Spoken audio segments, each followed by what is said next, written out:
Hello, everybody. Hello, everybody. Welcome to Council of Creators, episode 33, Chainsaw Reacts. Joshua Fine is back. Yay. I'm so glad you're back, man. Happy to be here. Yes. A-List Productions is here for the first time. I'm so glad. First time. Yeah, first time. Thanks for having me. Of course, I'm so glad. Katie is actually here on time. Yay. That's what I was just going to say. Can you believe I made it for the intro? Like, Yeah, you're actually here on time. Behind the Kernel is here. Welcome back, sir. What's up, guys? And Sin is here. Welcome back, Sin. Hello again. How's everybody doing today? Pretty good? Yeah, the Deadpool trailer gave me some life. Oh. Thanks. Tiny bit. Yeah, that was awesome. That was a great way to start a week, I think. Holy crap. You know what I loved most about that trailer? The fact that they're holding stuff. Like they didn't throw all their eggs into that trailer. I love that. I was like, oh, please don't just reveal all this stuff. And they didn't. It was just enough to get me excited. That's all I want. Yeah, that's all you need. That's all you need. Enough to get excited, but not the point oh, here's all the cameos. Yeah, or right. No, exactly. Which there is a shot they show, which is your focus is on the big Ant-Man head, but there's actually some it's other so far stuff. Away. Yeah. Mm-hmm. Wow. Yeah. I haven't seen it yet, the trailer, specifically because I don't want to be introduced to it. I didn't even want to see Wolverine in the original yellow suit when they showed those pictures. I don't want to know nothing about nothing. So that's why I haven't watched any she doesn't watch any trailers for anything. Yep. No matter what we're going to see, she does not watch any trailers. I typically stay away. I've just learned that it just shows way too much. I prefer to go in as blind as possible now. That's fair. Okay. I watched it right before this because it was in the thumbnail. Oh, you were okay, so prepared. You were doing your homework. Yeah, so since you've worked on Marvel stuff, a couple of things. Thoughts? I mean, I think it looks cool. I've enjoyed both of the last two Deadpool movies. I think they're really fun, and in many ways more comic book accurate than anything else Marvel related that has come out. And I think Wolverine looks great. It looks like it's going to be fun. I agree. I'm glad that it wasn't heavy on the spoilers in this trailer. I'm sure that'll be for trailer 2 or TV spots immediately. Oh yeah, TV spots. Especially international TV spots. That's happened with Godzilla X Kong. A lot of the international TV spots showed a lot of stuff that they're hiding in the main trailers. Oh, that Titan they're kind of hiding. Here it is in the TV spots. TV spots is what I always avoid. I don't know. TV spots are too much because they release so many that they practically give you all the in betweens of the movie. It's no, I'm done. Yeah, point. Yeah, I think they did a pretty good job. I mean, they open with Wolverine, so of course you gotta show him. But I really like that they're waiting for the cat. What's it called? The cowl with the mask. Yeah, I like that they're waiting on that because that's okay. Or at least we're waiting on something. I bet they tease it in the last trailer for tickets, but they don't show him wearing it. I don't think. But I mean, he looks great. He looks great. It's he still looks like Wolverine. He hasn't missed a step. It's wow. Even that first line he has, just let me have one more drink and I'll leave. I'm yeah, that's Logan. Yeah. Yeah, I loved it. I love it. Yeah, I can't get it. I really hope this delivers because it's the only Marvel movie I think of this year. I think. For the MCU. I've been excited for the MCU, yeah. Oh, yeah, for the MCU. I guess Venom: The Last Dance is coming out. Don't forget. What's that? Venom: The Last Dance. Oh, well, also Craven, but I don't think that's part of the MCU. No. You know what I heard that it made me laugh? I heard that they moved the date up to October 25th or something for Venom: The Last Dance strictly because of the election. I was are people going to decide to go see Venom or vote? Is that what they were thinking? It's a major concern. Don't worry. Well, that doesn't make sense. Okay. I don't know. That's what I heard. And I thought it was really funny, and I had to bring it up. You know what? I would not put it past a lot of people, to be fair.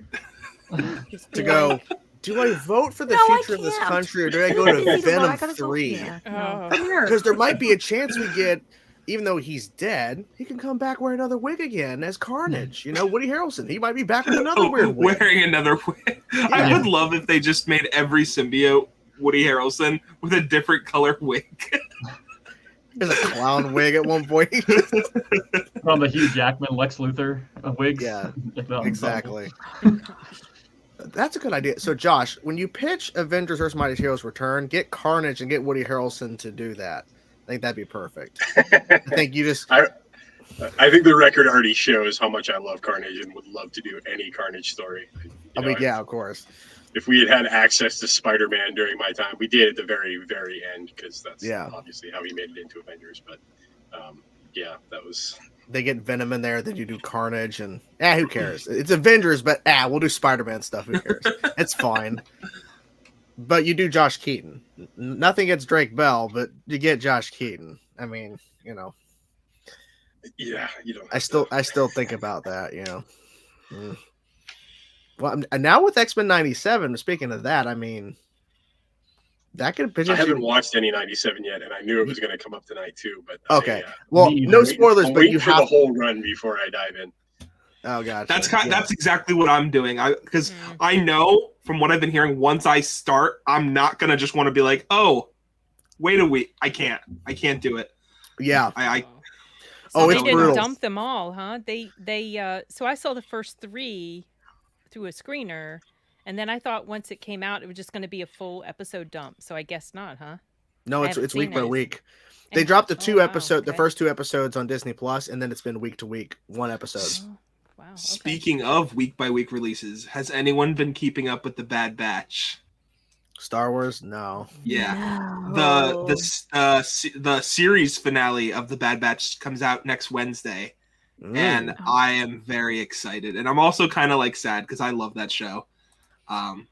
Sad to see that it's coming to an end. So, but I'm still working my way through Clone Wars. I never finished that series. So. Oh, That's wow. Good Okay. series. I haven't finished it either. Where are you but at now? Really on it? good. I think I'm somewhere in season 5. It's been a while since I watched some, but Okay. All right. And that's cool that you're watching it, though. It took me a while to get through it, too. Like, I started it way later, but I'm like, it's so good.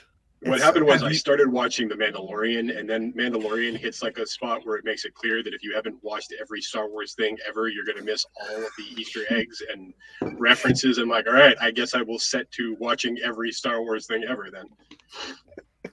Which is a tall order for certain things. It's like, So I still haven't gotten back to The Mandalorian either. I've been like gradually working my way through Clone Wars. where did you stop on Mandalorian? I think it was the beginning of season 2 somewhere. Oh, no. Wait, do Oh, you yeah, know? you got to get on season 2. You You got to get on season that. 2 done. You gotta get on that one. Just a tad bit. I'm a little bit jealous that because I wish I could experience season 2 for the first time again. I'm a little bit jealous. That's crazy. That's nuts. Have you watched Rebels at all? I have not watched Rebels either.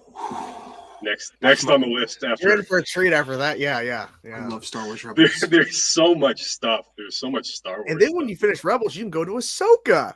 hmm But just make sure you never watch Star Wars Resistance. That show is not good. It's I can't. I've heard it was bad. It's yeah, it's there. Yeah. Man, yeah. I wish I could go back and rewatch some of these stuff for the first time.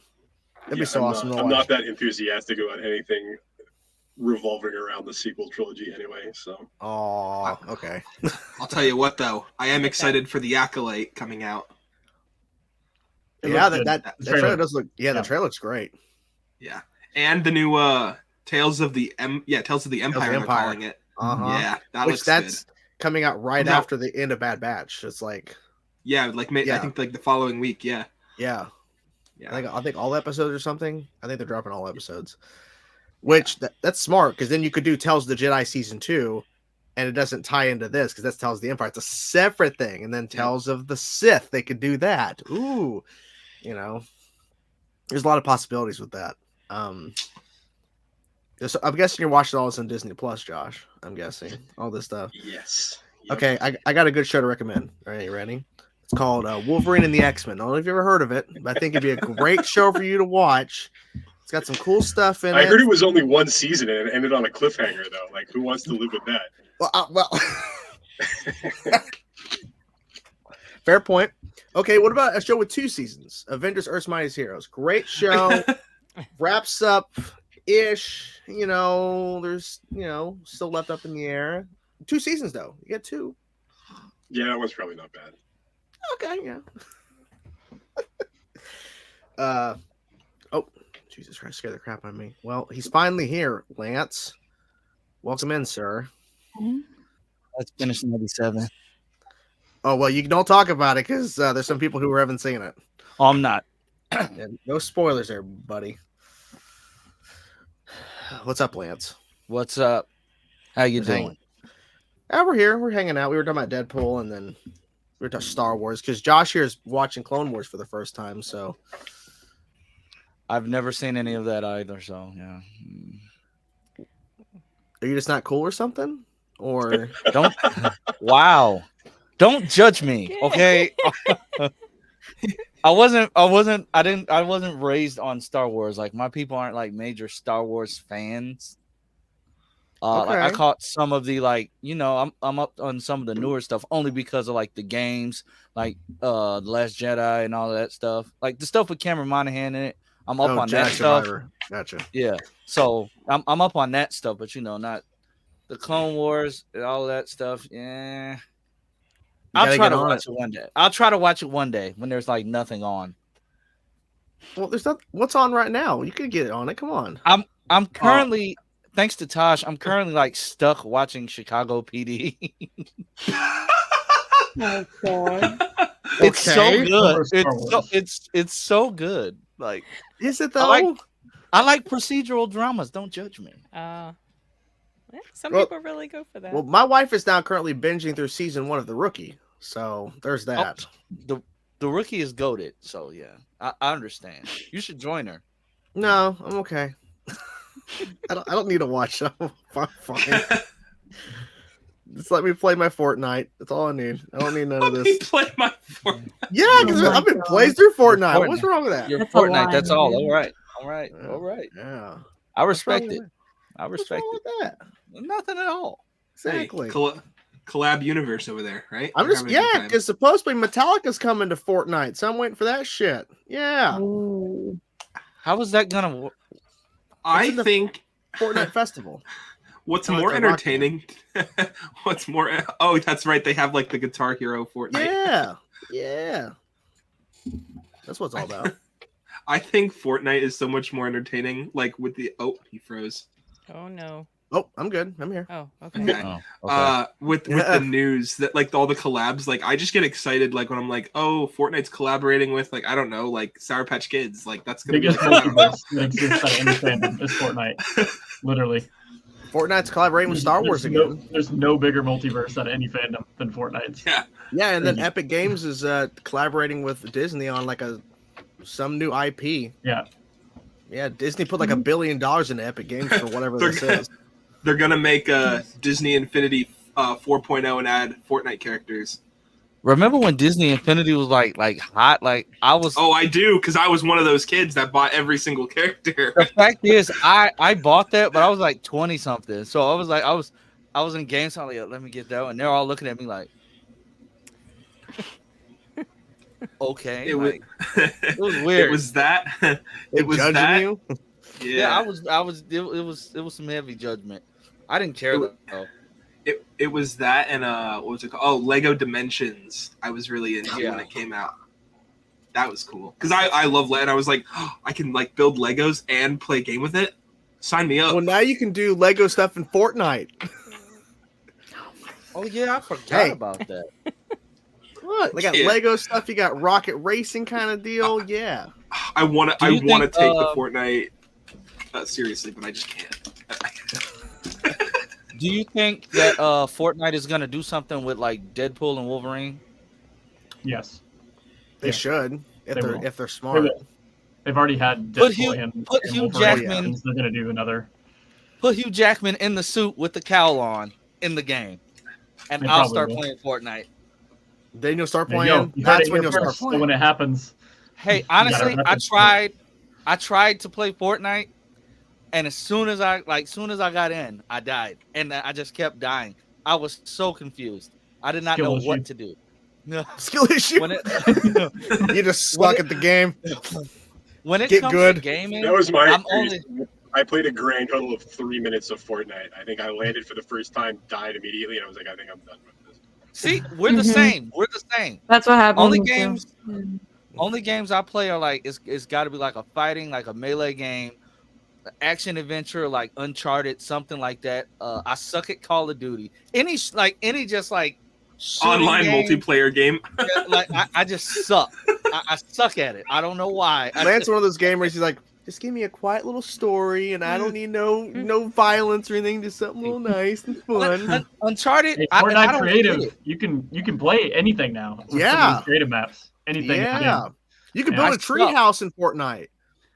As soon as I got in, I died, and I don't even know who killed me. It's just like they must have seen me coming. I don't know. As soon as I got in, I just died. So I was like, I give up. How's it going, Mike? The mic. Yeah. Man. When I first played it or tried to play it, I didn't know. It was like around when it came out, I think, and I was trying to play it on like the Switch, or maybe it just came out on the Switch or Ooh. something. So in the first place, that was a little but I didn't realize there was a no build mode. So I kept picking up all this stuff, and I was like, "What am I supposed to do with this?" And everyone kept attacking me, and I was, and then I gave up. Yeah, there's a thing called zero build where it's just you just land and you fight. You know, There is Yeah. no building. Yeah, I stuff, need to which try is, that That's one. what I play because I can't handle that building shit. People just jump in building like Crazy. ladders in the sky. Yeah. I'm like, no. Yeah, I played No, when this- it first came out, did building, and I excelled at it until COVID. And then COVID, every single kid was just spent all of their free time building, and they just built and they built. There was no zero build, and I couldn't keep up. So I was like, I'm not even playing this anymore. Then when zero build came out, hopped straight over to that. These kids Yeah. are literally playing 19 hours a day just cranking, and I'm like, yeah, I have bills and And they have it to where they things can to build do. so fast you can't Yeah. even do nothing. You're like, you're Yeah. screwed. What? Mhm. Yeah, I remember. I was like him. I played it when it first came out, and I played it like consistently from like then until like I want to say like early last year, and then they just kept changing the guns like so like every weapon. It would like they would just find some like I don't know, just like for example, I'm gonna throw out like they would use like the most random objects as weapons. And I could never like keep up with like just it was always changing. So I was like, I can't do this. Now it's I can't. bending, like the Avatar, like Yeah, water bending like and stuff. that, Yeah. Yeah. Like I would I'm walk not into that complaining. game. I could be a water bender. I ain't complaining. That's awesome. I love it. I would I would walk into that game and be like, I don't even know who's attacking me and how they're attacking me. Like yeah. Mhm. I know how But they're I- attacking you. They I'm know lying. you. I don't know. I don't know. They can smell us. Like it's a sensor in the game that just alerts people. Because when I did survive a little bit, I didn't know where anybody was at. So like I'm just running around in a circle, just running. I got the basic gun because again, I don't know what the hell I'm doing. So I'm just running. Got the little basic gun. I don't even know who I'm playing with. I didn't spend any money, so I guess I get like the default basic, character. the default avatar. So I'm just running. I'm like, I don't know where I'm going. I don't see it. Then I just get killed again. I'm like, okay, that's cool. I might try it again since Chainsaw's playing. I might try it again. I might be better at it. I'll help you out. I might be better at it this time. I've learned you can play by yourself once you get used to it, but playing with friends, that's a good way to go to start. At least that's me, but I don't know. Who's cutting grass? That was a giant vehicle that just drove past my house. I was like, yep, they definitely heard that, and then Hey, I'm curious, Alist, do you still have the Superman suit next to you? right It's here. still there? Come on, I want to see it. Come on. Oh. Yeah. That's awesome. I figured he still had it, I just wasn't sure. Oh, the caps. Oh my. Oh yeah, the cap too. The shield. Oh, that's a broken shield too, yeah. This is hard to do with one arm. Oh my goodness. That's nice. I've never robbed anyone before, but I'm considering it. Former military police, but go for it, buddy. Oh, okay. That's a good I response. think I'll stay here. He just lost all motivation for that. That Superman suit is like that. That's great, and it's the Yeah. Appreciate that. yeah. I love the emblem. Thank you. Oh, that's from Yeah, his. it was- That's from his movie that he made. Yeah, my fan Yeah. film. Yeah. Yeah, it's fan film. Yeah. Oh, cool. Very cool. Lance is like, huh? I'm lost. Yeah, Superman Solar. It's all Yeah, he good. made that. It's That was all his That's movie. I knew I recognized it. Yeah, Yeah, that's the suit. Can I have it? Yeah, that's the one. his villain origin started. Started and ended. Same sentence. Like, can I wear it? Like, I'll wear it. Like, just let me wear. Well, let me wear it to Comic-Con. I can say I'm Black It can be Clark Kent. Val Zod. See, I wouldn't care if somebody No. wore it, but wearing it to a con, damage, that's the worry to me. I wouldn't care if somebody else decided to wear I it. wouldn't damage it. I'm very careful. No, I I mean it took some wear and tear just from when we filmed with it. I Like, might purposely get it struck would by need lightning some- and get powers. It would need some touch up, like to use it again on like under the crest, like and stuff like that. Where do you go to get something like that made? Like that looks So- amazing. The boots were by somebody different called Tilly FX, and then the actual suit was by Unmasked Studios, and it was a lot of me sending him stuff, describing stuff, sending the fabric colors and all this stuff, and it took about 6 months for him to make it. Yeah. Wow. So It with does- it is great work. So like with the emblem, what was the because I haven't seen Superman Solar yet. So after Okay. this, I'm gonna go watch it Appreciate that. because Um, I now know you. But what was the inspiration behind doing the black? Obviously Max Fleischer inspiration. The whole suit was kind of I say it's like a love child of the Henry Cavill Man of Steel suit, the Max Fleischer suit, and the Kingdom Come suit all put into one suit, and that's kind of how it came about. But I wanted all the yellow to be gold instead of yellow, just to kind of make it pop more on camera, and it did. So Yeah, worked out. yeah. I like it. yeah. And Lance, listen for a very amazing cameo by yours truly. Yeah, that's the most important thing about it. Just remember. There is a voice, yes.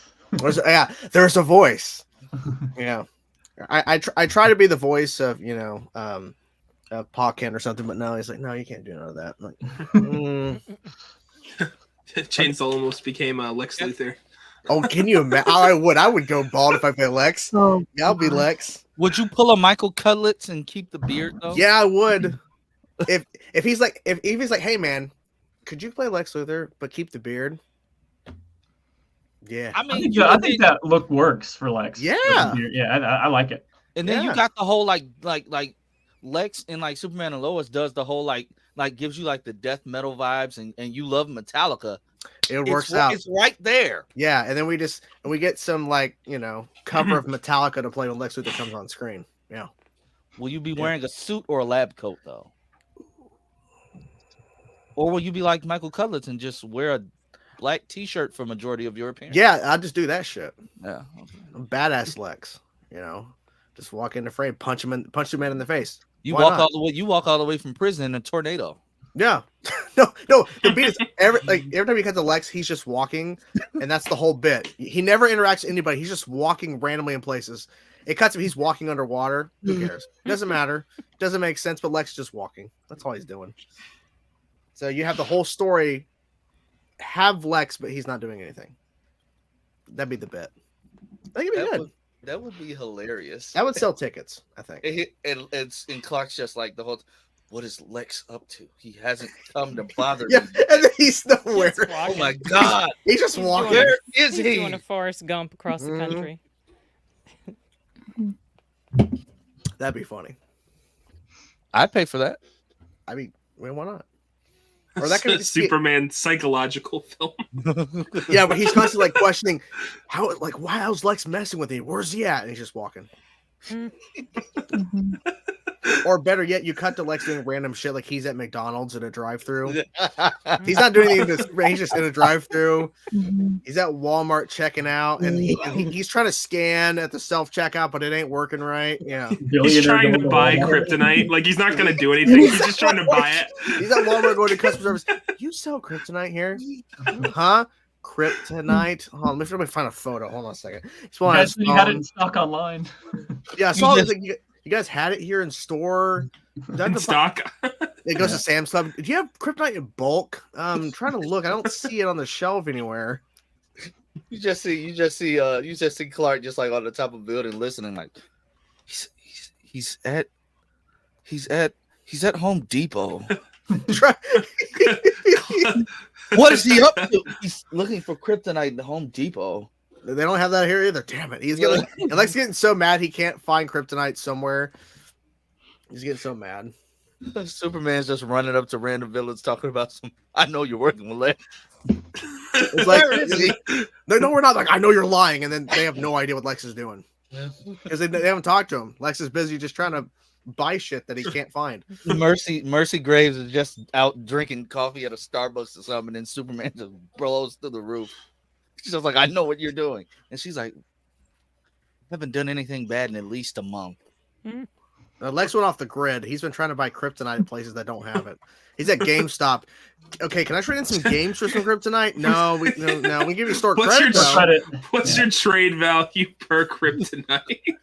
Yeah. I like to buy one piece of kryptonite, just one. I give you a copy of this new game. Like, no, it's not going to cut it. Copy of Injustice. Lex, that game is so old, but I just got it last week. I'm even in it. I'm featured in it. I'm wearing it should be worth something. Try Lowe's. It's like, yeah, we should try some. Go to Lowe's. All right. Get a payment plan on that kryptonite. He has to put a down payment because he can't pay it off. He's got to go to a bank to say, hey, you guys give me a loan? Like, I got to buy a piece of kryptonite. A-List has to make this movie now. Like, we literally just made like a Lex. It's the best movie ever. Like we just gave him like just a good comedy movie that will like. I'm pretty sure Warner Brothers would want to buy it. Bro, I would pay to watch that. I would actually pay to go see something like that. I would. Why are they making Joker 2 a musical? Why can't they just do this? What are they doing? Oh, that's gonna be interesting. I don't know what James Gunn is thinking with Nicholas Hoult as Lex. That ain't gonna work. He's not out buying the kryptonite. What the hell, man? Wait, you can only buy kryptonite with cryptocurrency. Buy 9 kryptonites and get your 10th one. Oh yeah, it's like a deal. Yeah, get your 10th one for free. Mm-hmm. That's funny. So dumb. Speaking of Joker 2, I cannot wait for that movie to come out. Like, that trailer just gives me all the same feelings that the first one gave me. That, like, really, yeah, I love it. Well, I have some bad news for you. I heard today from a reliable source called Twitter. Daniel RPK over in the Reddit files that they brought back Jared Leto to refilm all of Joaquin Phoenix's scenes. Mm-hmm. Okay, no. And, heck yeah, now I'm more pumped because this is gonna be a good comedy. And Harley Quinn will now be played, but still by Lady Gaga. But she won't sing at all. She'll be mute the entire film. She'll only sing songs she's made. It's just gonna be a musical from the Joker standpoint, but you know how method that Jared Leto goes. So yeah, just be mentally prepared for that.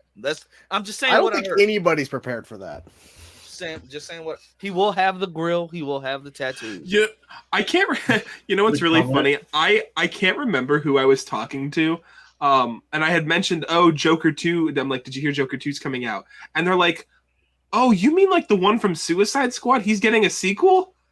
Like, they were being dead serious with it. And I'm like, when did he get a solo film in the first place? This should have been. Yeah. I know. I know. But I just said yeah, and I just continued along my day because I didn't. I'd explain it. I'm not gonna argue. No, Joker 2 should be like a multiverse movie with all the other Jokers. That's what they should do. The Joker-verse. The Joker-verse. The ha-ha-verse. Bring back Cesar Romero via CGI. The ha-ha-verse. That is the dumbest thing I've heard today. The ha-ha-verse. And let me tell you, I've talked to some dumb people at work today, by the way, on the phone. People just calling in, just dumb people. Did Superman call you at work? Yeah, like Lex is trying to do something. I don't know. I would love if that movie was like shot in the style of like how like The Office or like what's it called? I can't remember, but like how The Office is shot, like how it's like, you know what I mean, almost like a sitcom kind of. Like a mockumentary. Oh, no, Yeah, sitcom. yeah, like Modern Family kind of too. He said it's Yeah, shot like a yeah. sitcom. I don't know why I said sitcom, but yeah, like you know how like they'll give like they'll have those like cuts where like they're just talking about like what's going on. I would love to see like Superman in like a chair and he's like, I just don't know what's going on to like I can't.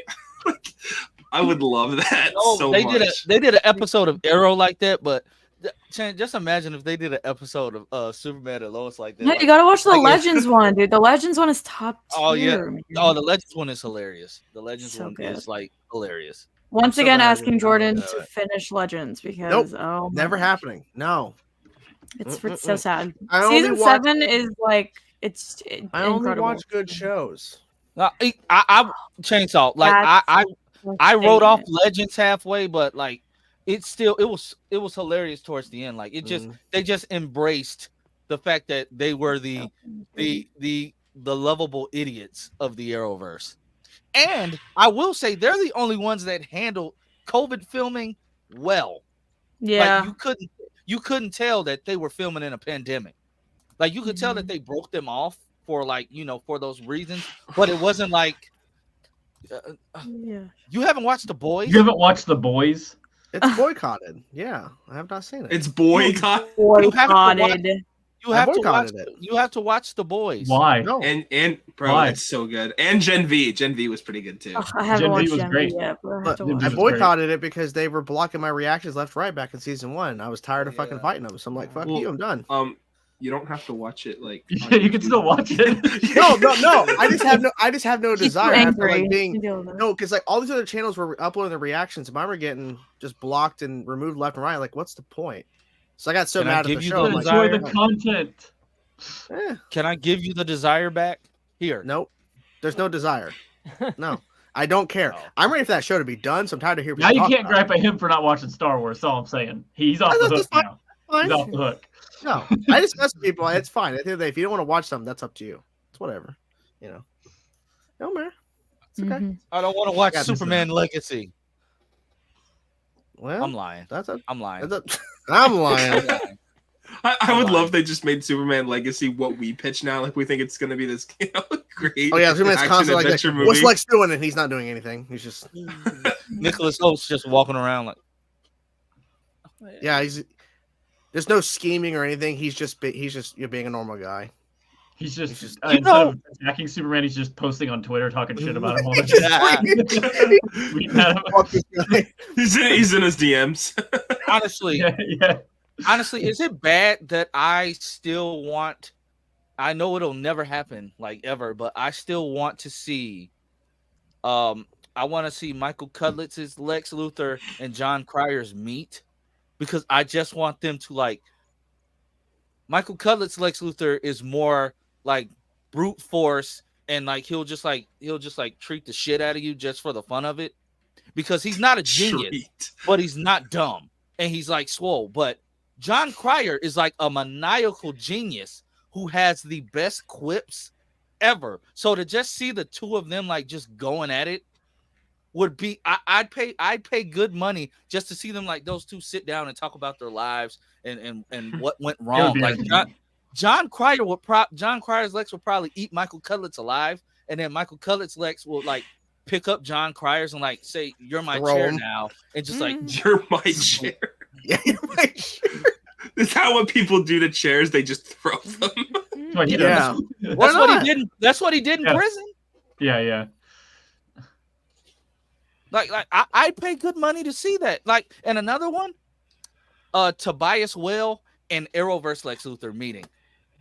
That would be hilarious. That I'd pay good money for that. I don't know. You didn't watch Black Lightning, did you?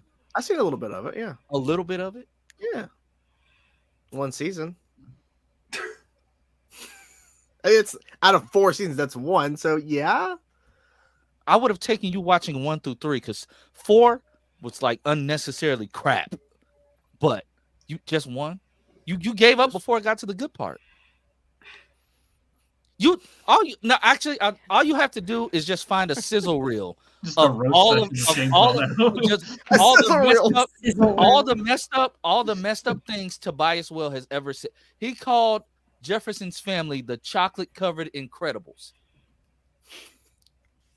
Okay. Oh god. Just find every single messed up thing he's ever said, and you will be laughing for days. React to that. How about you make a compilation of that and upload to YouTube? Only if you promote it, so I can get. He So I can get puts If you four promote it. chainsaw. Yeah, let me tell you. Yeah, for chainsaw to go. What the fuck? What? No. Why That's not? I'm okay. I I'll listen to Metallica and do like 12 drum covers of it. Okay, that's. I'm getting my studio's halfway set up in the garage. Like I just got to do a few more. Okay. Touches, you know, this could be. This is quid pro quo right here. You know, Metallica drum covers. All right. Yeah, All right. and I'll wear a wig. Don't know what the wig has to do with it, but okay. Yeah, you wear a wig. Yeah, Do it. Yeah. You better be good at double bass too. I ain't that coordinated yet, but I'll figure it out. Oh, come on. That's negative. Wow. Oh, Wow. That can by me, me and Jake are gonna have to have a conversation over on Twitter, and I'm gonna have to expose him for that. Wow. For being racist? I'm gonna take him to Black Twitter. I'm taking that. His picture and everything. just his profile photo, like the controller. Yep. If you see this guy, it's like a Lost poster, but it's just his profile photo. If you've seen this guy, he hates all the good seasons of Black Lightning. That'll get everybody so Jake- riled up. Jake probably like cheered when he heard Black Lightning was ending. He was like, "Yeah." Not gonna lie, that's what I did. That's what I did when Naomi got canceled. So I mean, I guess I'm no better. Oh my gosh, I never saw a single thing from that. I just heard it was absolutely horrendous. But It's what a show would be. It's like what happened. I can't even describe. You have source material, but you say F it and let's do something completely the opposite. You literally have the source material that you can pull from. Yeah.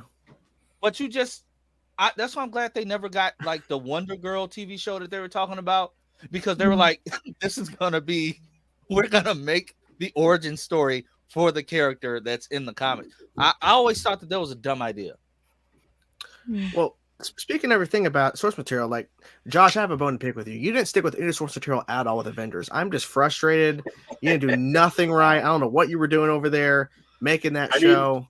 I am frustrated by movies that go into adaptations when there's like a robust number of things that they could be adapting that are better than what they ultimately come up with. I feel like what you could just do a straight adaptation of is the bar that you need to exceed if you're going to change anything about the adaptation.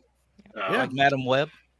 When it comes to adapting something like a comic book series that's been around for 80 years or whatever, there's so much to draw from that I feel like it frees you up to weasel more original ideas in there without people necessarily noticing, because you're already condensing so much of the storytelling into like 2 hours. It all feels like an adaptation anyway, even if you're pulling from various things across the 80-year history of the comics.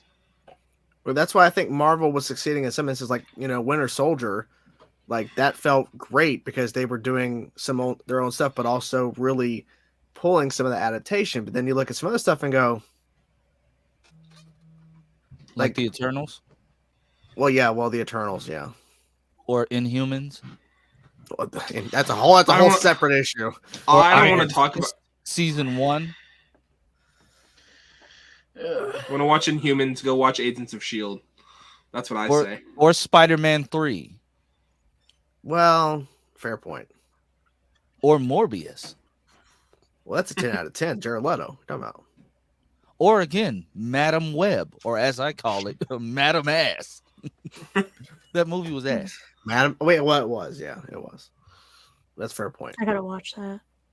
No, you don't. No, you No, don't. I No, have to Why, watch why it. would you do that to yourself? I have I to knew it was watch bad, it because but I it's just so said- bad. I Tr- need to watch it. Trust me, Oh, I had one the of same those mentality. I was like, oh, I watch everything. It can't be that. It's not even worth it. I went to the got theater nothing. and wasted money. Like I was mad at myself. You wanted No. a sequel. I have to watch it for the Yeah. line alone where they got on the train and that old guy was like, "Am I on the right bus?" And then she just said, "I don't know." Brilliant. Inspiring. Brilliant. Like, 10 out of 10. oh my gosh. That was art. So I have Josh, to- how do I you have feel to about studio interference? That's because that movie suffered from, like, Sony just said, you know what? I like what you're doing, but I want to take out like everything, and I want you to do this. Like, I hate, and the DCU suffered from that. Sony just likes putting their entire body into their directors and writers. I hate studio interference, and some shows suffer from that. Not one of the greatest shows ever in the history of the world, might I add. You know, Wolverine and the X-Men. I just throw that out there. But how you feel about that? I think it's a more complicated thing than people give it credit for being, right? Because the best case scenario is that you have a visionary creator working on something and they just have carte blanche to do their thing and make a great piece of work, right? But that's just not always the case. So what we hear and get angry about mostly is a creator that we like getting bullied by the studio into doing something that turns out to be not good, right? But what we don't hear about as often is a creator showing up and not doing a good job with the IP and the studio saving them from their own bad decisions. True. And that happens at least as frequently as the other thing does too. So even though it feels like, why would studios ever interfere with creators? Like, this is ridiculous. Just let creators do their thing. When it comes to protecting a franchise and trying to get a good product, it's sort of like trying to hit a moving target. Like, nobody knows that the decisions that they're making are bad, right? Everybody involved in that situation thinks that they're the hero. But it just doesn't always work out for the best. I would love to know who thought they were the hero in the Madam Web situation. Because Sydney Sweeney. well, I think the thing Well, is, they said they could beat the male Spider-Man. I remember them saying that in an interview. No. Yeah, okay. no. Okay. Yeah. But by the way, there's a startling lack of talent in Hollywood right now. I try not to dump on specific creators. Like, as a creator myself, I don't like criticizing people, but the quality of storytelling, especially in blockbuster movies, has gotten so bad in the last decade or so. Mm-hmm. And it's something that I don't fully understand how it happened, how writers stopped understanding how to tell decent character arcs in their stories and create a plot that actually has structure to it. But it's become a situation where you hear about creator interference, and now when I read about these things, I literally assume that both sides are wrong. Like, the creator was probably terrible and the studio's decisions were probably terrible going into it. So it becomes really difficult to know who screwed up the project, because probably it was a combination of a lot of people. do you think it's because the fact that blockbusters are now expected to make $1 billion each time? And I feel like that maybe puts more pressure because they're putting so much money into these blockbusters now, like way more than they used to, for production. That may be a factor in it. It's like I don't know where the know-how to craft a story properly. When did that disappear? Like, you still see people able to do it in independent films. Like, there are writers out there who still know how to write. You read novels, most novelists still know how to write. I just don't understand why filmmaking has taken such a nosedive in quality. It's befuddling. I think the studio addiction to franchises has definitely played a part in it, in that currently that is the panacea that they think just fixes everything. As long as they have a recognizable franchise to make into a film, everybody's going to want to pay money to go see it, and nothing else matters. It doesn't matter if they have a good script or not. Yeah, all they need is some good like action scene with that with said character of the big movie. Yeah, I know exactly. So there's no value in being able to identify whether a writer is doing a good job or finding a writer who knows how to do a good job. And because you could watch a movie with an action scene and care for that character while they're doing it. Then you watch another movie with action scene. Why do I care? Oh, it's cool, but who gives a shit? Like, I don't care. And I'll bring it up. Rebel Moon. These two movies. I understand there's director's cuts coming. I understand, but when we're in part 2 that came out last Friday, I'm watching all these action scenes go down in the third act. I'm like, why do I care? Like, why? I didn't even watch the second one because the first one I was so underwhelmed with. The second one is worse than part 1. And the thing is, there's like a giant 40-ish minute action scene in the third act, and you see all these characters from part 1, and they're there in part 2 fighting. Why do we care? Like, this slow-mo action shot. Who gives a shit? Who cares? Mm-hmm. Like, why do I care about these characters?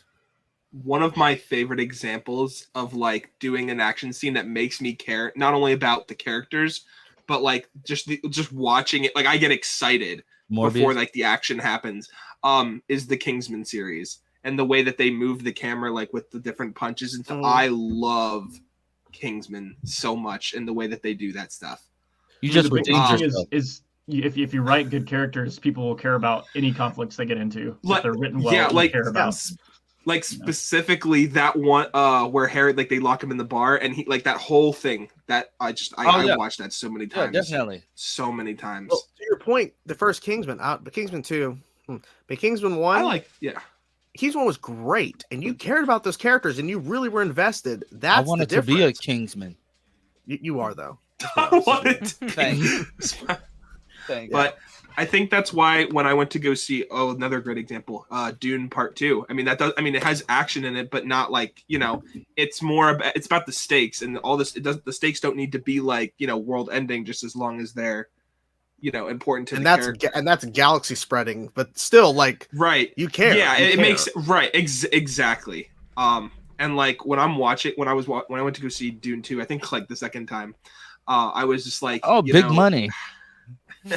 How invested am I, because that's like a big thing, like how invested am I during like, all that in between stuff of like action scenes or like when a big moment is happening. And that's what like I try to judge a movie on, just rather based on like the big action moments or the big, you know what I mean? Because I think all that other stuff is like way more important. This is true. 20 minutes. Wow. Yeah. Zack Snyder loves slow motion. Yeah. When he was asked about it, he's like, I like slow motion. It's not an answer to why it's in there, but can we quote you on that? It's great. If Zack Snyder ever got to like do his own Flash movie, like we wouldn't see him moving as the Flash.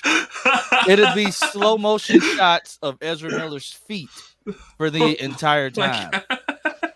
Doing his little arm wave thing that he does. Slow panning shots from the feet on up. Yeah, his hand. This is a good question. I don't know if you had a thought about adding her since literally there's no multiverse stuff. I mean, I don't know. I'm trying to think. I mean, we at some point talked about almost every character that has ever existed in some story meeting or another, but I don't think we ever really had any ideas for Cassandra Nova. Given enough time, everything would have eventually made it in probably, but I don't remember ever having any discussions about Cassandra Nova. What you could say is you did, and so then you could say Deadpool Wolverine stole your idea. And believe me, that happens often enough, or at least it there are enough things that make it into the movies that hew close enough to stuff that was in our animated series that you're like, did they take that from us? It's possible. It's part of the adaptation thing, right? Like we exist in this shared Marvel space, we're privileged to work on the characters while we can, but that also means that the next people down the lines get to steal from us just as much as we stole from the people that came before us. So, Fair point. I have a question. Nope. Go ahead. I was just, was just wondering, about Wolverine and the X-Men. That came out after Evolution, right? Yes. Yeah. Did you or were you not able to put since Spike was an original character for Evolution, were you not able to use him at all? I think we could have used him if we had chosen to. I don't remember any specific legal thing that would have prevented us from using him. Part of the drive with Wolverine and the X-Men was to get back more in touch with the comic roots, I think, than Evolution was. I loved Evolution, by the way. That whole series was wrapped up right before I joined Marvel, so I wasn't involved with it at all. So I think there was a drive to get more classic characters back into the series, and I think at some point we decided to use Marrow, and once Marrow was in, then Spike was probably never going to be in. Yeah. Cool. I mean, I think that was because you had Evolution go its own way after the 90s show, which obviously, and then Wolverine and X-Men, you wanted to have some familiarity, but also make it your own, because you didn't want to we're just going to do what Evolution kind of did. We'll just do it again. Yeah. You know? I saw something about Evolution, somebody posted on TikTok that basically Evolution had the greatest plot, but the dumbest plot, because you have Professor X having these parents send their kids to his school, only for him to send said kids to another school, to public school, where they go to school with the Brotherhood of Mutants, where there are no secret identities. So at night, they're literally they're just beating each other up, but then come back to school and act like nothing happened. That's a fair point.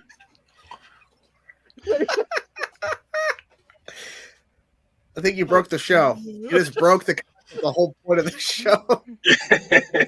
That was the funniest thing I've And ever yet heard. they're learning twice. They're learning from Xavier, and then they're learning from public school. So, damn. Yeah, when I heard that, they're just, I sat, I watched the video sitting in my driveway, and I sat there for 20 minutes, wow, that just that broke the show for me. That's brutal. I mean, I assume Xavier just, incepted an idea into all of the parents' heads that this was a good setup. This is a good idea, guys. Don't worry about it.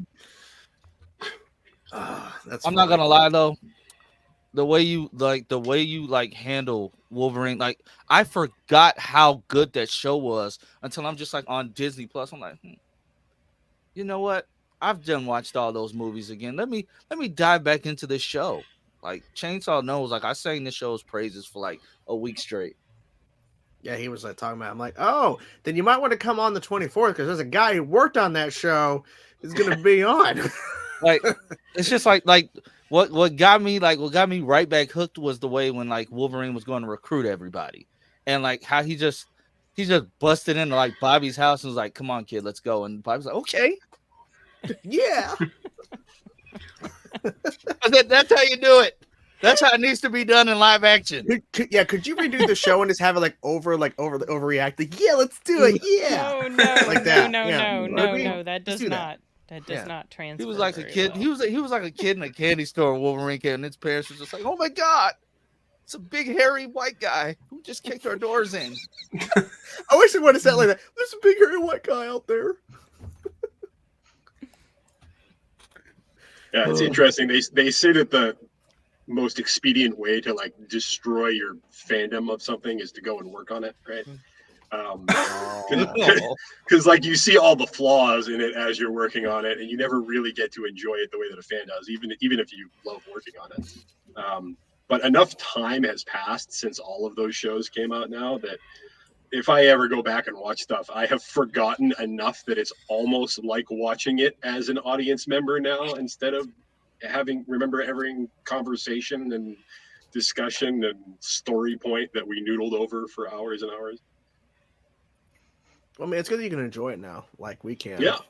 Because It's we only because we taken, just like, we 10 to because we 15 like years. we didn't have the stress of like working out. We said we get Yeah. to enjoy it.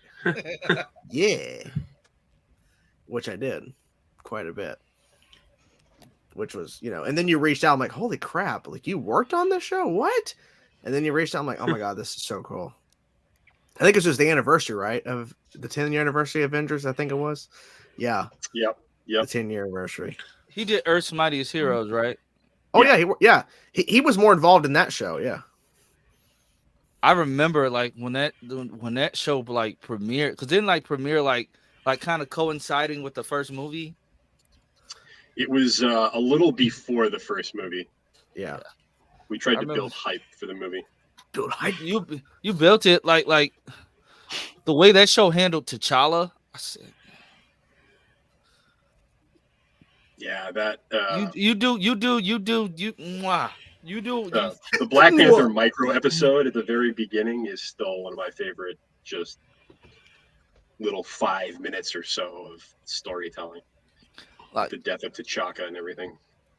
the way you mess with everybody's heads with the whole, like, because I rewatched that during COVID, like that whole show going into the other show that was the other Avengers show like a reboot or a continuation? It was neither. I mean, it was. it depends who you ask, right? There was basically no effort made in relating it to Earth's Mightiest Heroes in any way, but at the time, the company line was that it was, an unofficial sequel, even though 0% of the plot points or characters lined up in any way between the two. They really did. But it's like that show, like, and the way Earth's Mightiest Heroes handled like the Skrull invasion, that messed with my head when I was like teenager. I was confused as hell. I said, I don't know who can I trust? Who is who? And I was like, you're pulling this like OG story out. Let me go find some books. I said, I don't know who is who. I don't know what. Yeah, but then we changed up who you can trust from the books just to make sure that you couldn't find the answer. No one will know. Nobody. No. And like back then, I was in the comics, but I wasn't like as heavily invested into like Marvel as I was DC. So I'm like, okay, yeah, I'm gonna figure this out. But then I'm like, oh, of course it's TV. They're not gonna do the same thing. So, Did you put up a Nick Fury bulletin board with like all of the connections that you remember? Yeah, I also thought it was cool, like working in like some of the other characters, like Spider-Man, still having in like B. Drake Bell and all that other stuff. Like how you guys handle all that. That wasn't originally Drake Bell, by the way. That was Josh Keaton originally from Spectacular. Wait, that was Josh Keaton doing it? Was wait, so it was supposed to be, and then the studio came in after the fact. Josh was there when they recorded Josh Keaton, so he's. Oh yeah, I remember that. I remember that. Yeah, I remember that. I'm sorry. I remember that. I don't mean to bring up old wounds. I remember that whole story, and I was like, why did they do that? Like they could have just made Ultimate Spider-Man because they were ready to promote Ultimate Spider-Man. But that's still dumb because they worked Ultimate Spider-Man into the new Avengers show. So it still doesn't make my head hurts. That doesn't make sense.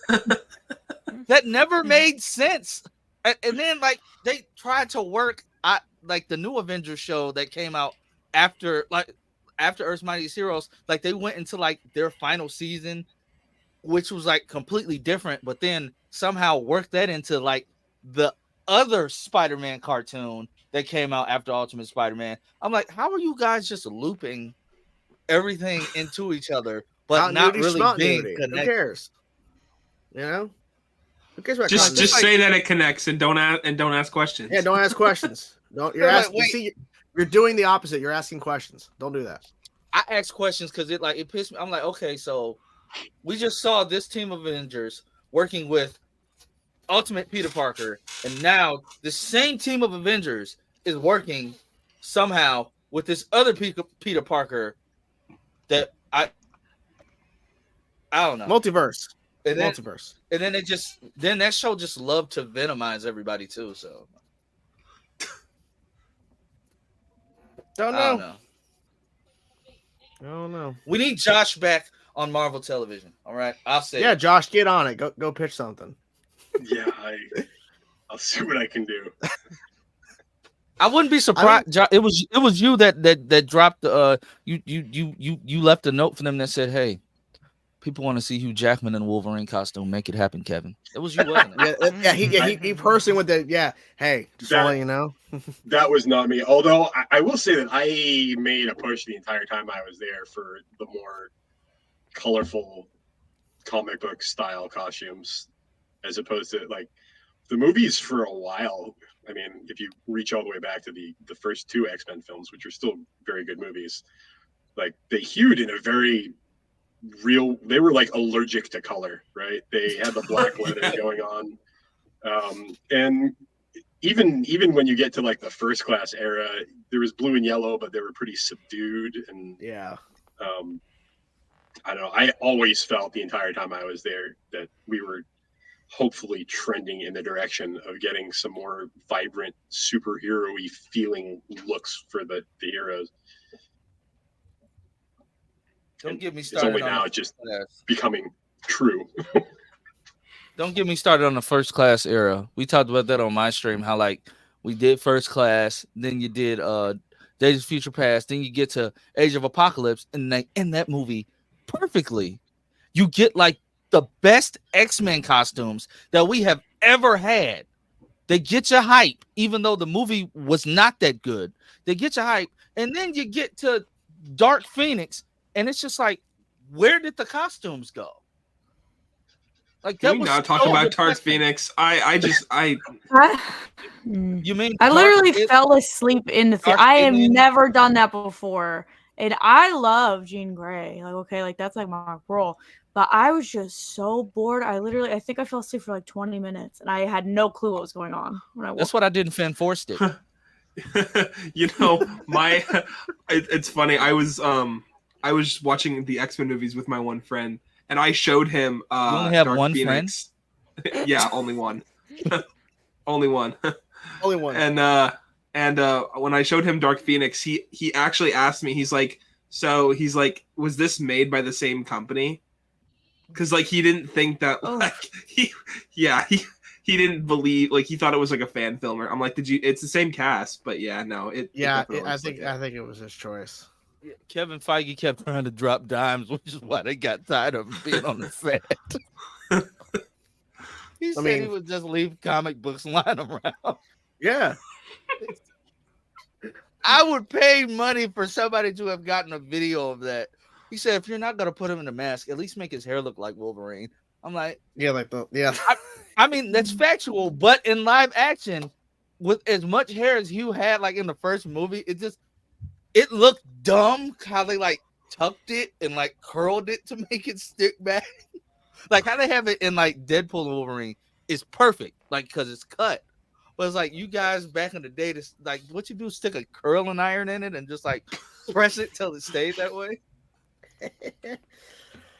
Oh God. Yeah. I'm ready for that movie though, but yeah, I'm ready for the cowl too. You know what I'm ready for? Review. Yeah. I can't wait for Fantastic Four next year. Like I know a lot of people are like kind of on the fence about the cast, but is the Thing wearing pants? We don't know. Yeah. You better say it's clobbering. You gotta ask them. Whose idea was that? I just want to know. Whose idea was it for the Thing to just be pantsless? It looks weird.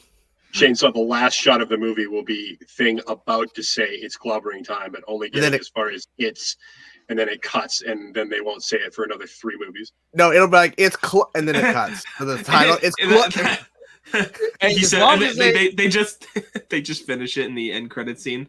Clobbering time. It's clobbering time. As long as they don't go, I'll say it again. It's fantastic. No, stop. Oh, yeah, it's fantastic. It's fantastic. It's fantastic. I specifically like don't hate me, but I rewatched Fan Four Stick one time after I saw it originally. On purpose? Because I was watching watching all the Fantastic Four movies. And when I got to that part, like when I knew, I skipped over. I said, okay, that's the end of the movie. because I didn't want to watch that part. It's horrible. It's the best awful. part, though. Well, I mean, look, the way It's a good comedy. Yeah, well, the way Yeah. Josh brought in the Fantastic Four during season 1 out of nowhere, because like you see the human torch flying in the sky, and then it's Glover time. Like, what the shit? Like all of a sudden, here's freaking thing here. It just out of nowhere. I'm like, what the hell's going on? So I have a really good question, and I would like to get Josh's thoughts on this. So No. we Josh just he's leaves. here. I've only met a certain amount of Don't abuse your time here, boy. Go. I've only met a certain amount of writers in my life. All right, I'm Is it- 31 going on 32. You're old. I'm old. All right, I have gray hair. I only I have used so to. much Right time. here. I do too. Your hairline's receding. I'm dead. It's okay. Oh wow. Wow. Ask your Wow. question. You only have one more question, then you're done. He's a genie. I have to go eat dinner anyway. So, with how they're introducing the Fantastic Four, and we know that they've already introduced Namor, as he likes to call himself, Namor. Do you think that they will be doing like the classic love weird triangle between Reed, Namor, and Sue, or do you think that like that's going to be like so far down the line, since they will basically be a super family out of time and temporal multiverse? I'm racking my brains now trying to remember how Black Panther 2 ended. He didn't Is Namor die. still alive at the end of that movie? Yeah, he just went Yeah, back in the water. Yeah. He just floated back in. Cool. He said, "You guys suck," and just left. He's said- like, deuces, guys. I'm out. He got to go back in the water to grow his ring back because Shuri cut it off in a fit of rage. As you do. Like will Namor like go after Sue when he sees her? I mean, it's Vanessa Kirby. I can understand. I like to imagine that he's never met Sue Storm, and just the second she appears, he like flies out of the water and immediately just goes to, He's like, hey, how you doing? like he feels her presence on Earth and just goes, now. I'm not gonna lie. I the first people I want them to meet would be Spider-Man. Like end of the movie, they show up on Earth in 1999, and like that Peter's just sitting all because he's supposed to be all lonely and dark and brooding now. So he's just like he's just sitting on a building like just eating a sandwich, and we hear him say, "Man, I wish somebody knew who I was."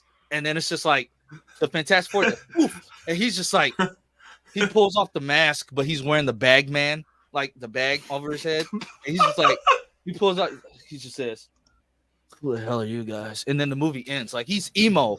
Yeah, Tom Holland be emo. What are you doing, he's gonna be like eating a sandwich or something. It's gonna be like really bad. He's gonna be like, "This isn't fantastic," and that's when it's gonna happen.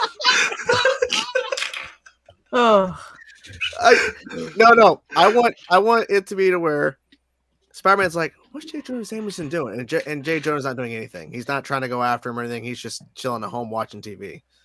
Like, what's J. Jonah doing? It's like he's not doing nothing. How is Peter getting like supplies and like? How did he get an apartment? Don't you need like a social security number? Don't Like- worry about it. I wanted that bit in the movie. Like it's like, how did you pay for that? You don't He- exist. He actually just broke in, like he climbed on the wall and broke into the window. Like it's an abandoned place. It's like when he goes somewhere, it's just like, can we see some ID? Like if he's driving a car in Spider-Man 4, I'm gonna be pissed off. Like I'm sure he will be driving when he could swing there. the Flash, bro. Everybody has a driver's license. You have to make it at least look legit. Yeah. Like if I had powers, do you know how obvious it would be if I was like Quicksilver or somebody and I just like where's your car? Oh, I can't afford one. Yeah. Yeah, I'm too broke. Well, Do speaking you of think broke, Quicksilver has a passport? yes, he probably does. I meant to Silver Surfer. That's what I meant to say. Yeah. So, Silver Surfer has no speaking of passport. broke and having hot takes, Johnny and Phil are here. As soon as I heard the Oh, word broke, I knew that's you when I was knew it getting was summoned. coming. Yeah. Like, God damn it. Shit. I mean, I'm kind of broke, but not all the way broke. That's Time to fine. get my money up, I guess. I then. love My your bad. shirt. Thank Love you. it, Phil. Thank you. I love the That's a nice crocheted shirt. Pokeball. Thank you. Yeah. That was like $5 at a con. It would have been better if you did it yourself. Yeah, that's I'm what not I was saying. I was like, that- here I was I- thinking you're. I am not that talented. That's fair. Oh, come Believe on, me, I'm- come on, I'm Phil. not You're that so talented. talented. Come on now. Sometimes, not all the time. Oh, that's cute. I like that. Spider-Man. Spider-Man's my shit. Man. It came in a little We're just Funko talking box. about emo Spider-Man. My favorite. Yeah, Tom Emo Holland's gonna Spider-Man. be emo in Spider-Man 4. I don't know about that. He's gonna run into Cue the James MJ. Brown. I'm here for it. He's gonna run into MJ. Oh yeah. and Mm-mm-mm. MJ's Yeah, I gonna want be to see him like, strut down the street. Yep. who are All black you? suit. I'm ready. Guns blazing. I wonder what kind of haircut they'll give him. Can't I wait. mean, hell yeah, Finger why not? guns everywhere. I don't know if he could pull off the bangs in Is that a the Hulk face mug? like Toby. Yeah, it's a Hulk mug. That's dope. Yeah, that's I from like that. Avengers. That's Avengers Earth's Mightiest Heroes. That's Merch, sick. official. Yeah, that's dope. Noise. Which, like Josh, I'm not gonna like steal anything, but I might come steal that. I might come steal. You everything. can have almost anything else in my home Except for Wow, that went almost the opposite way that mine went earlier. When I Yeah, told him, listen, yeah. I was going to steal his thing, and he told me, I forget what he said. It's Thank military you, military police. police. Yeah. Yeah, military police. And Josh just goes, you can actually have almost anything. He just Chainsaw, needs to what, be are able you, to drink a bed. what are you drinking? Because it's like, Energy. how much is left in that can? It's gone now. It's gone. Yep. I need Empty. energy to wake up. I've been up since 10 p.m., 4:15. brother. Oof. Yeah. I wake up- PM? Yeah. AM. Damn. I woke up 4 this morning to watch X-Men 97 for work. I woke up at 2:30 Priorities. to watch X-Men. So yeah, Then I you feel went to that. work and just pondered on everything you saw. Mm-hmm. I Yeah. think it's a flex that you recorded a whole reaction in your car on your lunch break. Did you eat? Oh, for Deadpool? Yeah. Yes. And I rushed. Yeah. Yeah. What I what want what to did see you, a reaction. what does a chainsaw eat for lunch at work? You know, on the just like What's a that. chainsaw? Wood. Wood. Three. Wood. Wood. Did you have a nice side Caesar salad or? I had meatloaf and mac and cheese. A little bit of bark. Ooh. A little bit of bark. Yep. A little bit Can't of go wrong with center. mac and cheese. What kind of macaroni? Because my Homemade. macaroni, Homemade, motherfucker. I'm saying Homemade. my macaroni is different than your macaroni. If you- I don't doubt you're it. picking up what Homemade I'm mac putting and down. cheese. Homemade mac and cheese. oh, so My not wife- Kraft. No, homemade. My wife Okay. makes it from scratch, bro. So So she makes the noodles. I was getting ready to ask that. Yeah. Really? yes. I have a question Wow. for Josh, if you don't mind me asking. Hmm. So I have a question for Josh, if he doesn't mind Yeah, answering. sure. Yeah. Josh. I guess you can answer a question. No. So Greg Wiseman is I like like one that. of my favorite creators of all time. What was it like working with him on Spectacular Spider-Man, if you don't mind me asking? With who? Greg Wiseman. It was great. Greg is, I want to say he's similar to me in a lot of ways in that he likes to plan the big picture out and like figure out how everything is going to connect and advance. And for that reason, like I think that's what makes Spectacular a special show, is that there are things being seeded in the earliest episodes that don't pay off for a long time, right? Right. He always knows where the story is going as he's developing it. But yeah, he was great to work with. I was somewhat tangentially involved with Spectacular, so I didn't put in a ton of work on that show. It was mostly like see what they come up with and keep track of it. Occasionally throw out an idea here or there, but yeah, they were a great team. Well, you're the one who suggested mechanical webs, like him building his like no organic shit. Yeah, I don't Right. think Greg ever knew that was me. That was just like a mandate that eventually reached him by way of Marvel talking to Sony, I think. Well, But yes, because I was the one that ran that flagpole. you up made a the PowerPoint flagpole. and gave it to Kevin Feige too. Like this, it has to be like you gave a PowerPoint. You're my entire childhood. For anybody that doesn't know, I was like passionately averse to the organic web shooters, and I went on like a one-man crusade to bring back the mechanical web shooters for Spider-Man. I always thought organic web shooters was just kind of gross. Right, that's how I feel too. Thank you. Like, how do you he goes to the doctor, just for like a physical, because I mean, of course he still gets colds. Just because getting bit by a spider doesn't make you not sick. Yeah. When he and then you just go to the doctor's just checking you, and it's like, just looking at your arms, and then the white stuff squirts out. Turn your head and cough. Yeah. I wonder what went into Bendis' thinking of doing that for Ultimates, because that's where I think it was conceived, was Ultimate Spider-Man, where his web shooters were organic. I could be wrong about that, but I'm pretty sure he had mechanical. Yeah, because he gave his mechanical ones to he didn't give him the mouse. Aunt May gave him the mouse, and then he came back and said, "Give me my web." No, I mean the comic in which Bendis initially wrote way back in the day. They were mechanical because in one of the early issues, he even makes a joke about I think the first Tobey Maguire Spider-Man had just come at the time when that book came out, and he makes a joke early on. Thank goodness this isn't organic. Like, can you imagine where the web would be coming out of if it were? See, also, honestly, that's a logical thing to wonder. They made that joke in No Way Home too. That's one of the funniest jokes in the entire movie. Yeah, like where does it come out? You can't do that. Does it come out of anywhere else? And answer the question, don't want to say. Where's the pressure point to make it? That doesn't make sense. That's what I was gonna say. Like, when I see the organic webs, I always wonder, like, when he's swinging and like pulling his. Can you imagine, or like just the way his arm must? Could you imagine, like, his arm just like did like one of those and just like snapped? Oh, wow! You're basically hanging off a building from an IV is what it's like to be trying to visualize it. That's like wild. You just have you just make it like he said. He just does it. He doesn't do breathing. He just does it. Does. So, like, as he gets older, does he just lose control? And it just like he's laying on it. He gets web ED. When he stops breathing, that's when it stops. like if he gets older, and I have web block. What's that? Like, that just made me. Was his web block? He's in a nursing home. I'm Spider-Man, huh? Common in Spidey's over 60. It's funny because I grew up with the Tobey Spider-Man, so I just kind of always thought like, oh, Spider-Man should have organic webs. I never thought about the logistics of it. It's pretty funny, actually. I was like, yeah, you can shoot out of his wrist. That's fine. It's normal. When he has this existential crisis and can't shoot webs. Yeah, when he had the midlife crisis, he had to go. Yeah. I wish they would have. Raindrops are falling on my head. Because Andrew's web fluid looks more. How can I describe it?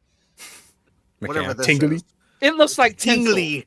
It looks like tinsel. Like when the first cartridge he ever made exploded and hit his face. Oh yeah. It looked like it burned him. It would stung him a little bit, like the way he jumped.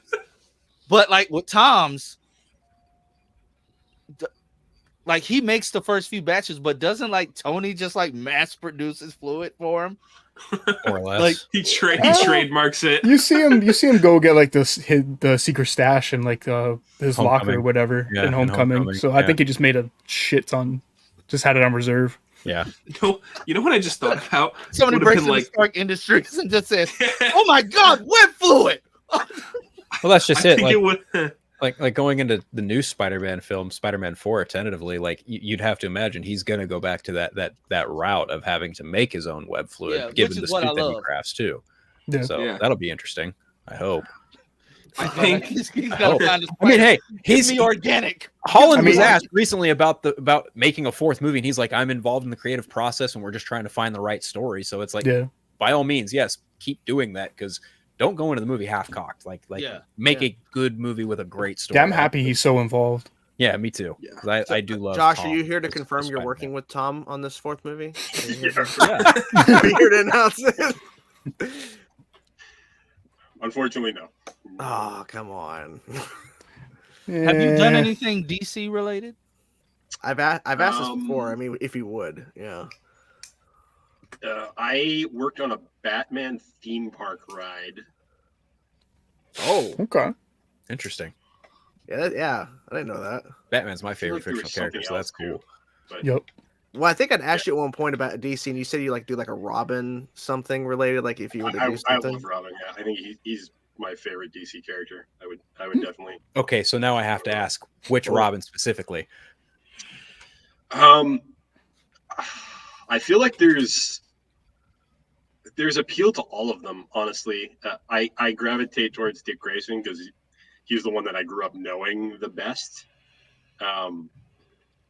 But they're all interesting in different ways. I just love the idea of like a young kid being asked to do what Batman does in like this insane world, right?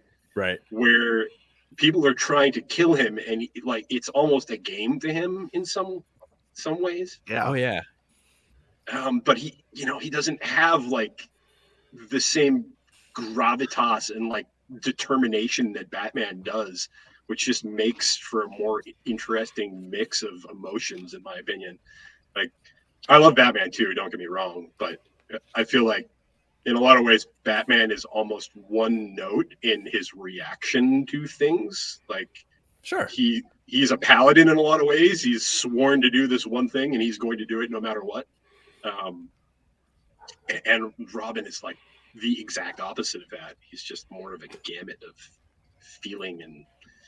Well, yeah, the idea of like a Robin show from his perspective. He just gets it, man. And then have Robin just take it like very differently than how Batman would in terms of like fighting villains, and then also like the parent situation, like how does that affect them? Specifically, still, Dick Grayson, like he definitely approaches it in the way that Josh described. Dick Grayson has fun with it every time he goes out to fight crime. Be it, I think that a good example of it is Tom Taylor's most recent Nightwing run. He has a lot of fun writing Dick Grayson and puts him in a lot of positions where he's just having a ball beating the snot out of villains. It's quite interesting. But yeah, I think Dick Grayson, that absolutely applies to it. But I think it also can apply to the other ones too. Tim heavily comes to mind as well, because Tim and Dick are a lot alike in a lot of different ways. Exactly. Yep. I mean, the rush of it too, like Batman never shows the signs of adrenaline really of the things that he's doing, because he's in such incredible control of his actions and he's so well disciplined and trained. But like they're jumping off of buildings. Like if you imagine doing that and taking machine gun fire while you're unarmed except for a boomerang, like and a Kevlar cape. Yeah, you're right. Yeah. Wow. And he's not even wearing black. He wears red and yellow, like and green. Not camo. Green. No camo. Yeah, no coverage. He's basically screaming, "Shoot at me!" And shadows aren't his ally. He's a traffic light. He wasn't born in the dark. He wasn't even raised by it. He was just nothing. So before I go, I need to just Josh, like I said, you are a treasure. We must protect this man at all costs. That's all I'm gonna say. I personally, everybody knows my favorite comic book character of all time is the Flash. I would love to see your take on like a animated Flash show. I think you would handle that really well. The way you just described Batman and Robin, specifically Robin, just had me sitting here like thinking like, man, I'm Dick Grayson. I'm just, oh wow, the rush. Like, I would love to see how you would handle like the Flash, like just given like an animated format, like just seeing how you would handle it, how you would handle like the Speed Force, and like just focusing on Wally West specifically, how you would handle that. Like, I think you would kill that, like, for real. Yeah, I will admit that I don't know all of the DC universe nearly as well as I know Marvel, and Flash I'm familiar. I watched most of the Arrowverse series and all of Justice League animated and stuff. Flash is always like, speed characters in general are always really a challenge to write, in my opinion, because they're just more powerful than writers want to admit when they're writing them a lot of times. Like when you can move anywhere almost instantly, it becomes very difficult to create stakes that are realistic, to create danger that can't just be solved by somebody making an intelligent decision. Fair point. So it would be challenge. It would be a good challenge, though.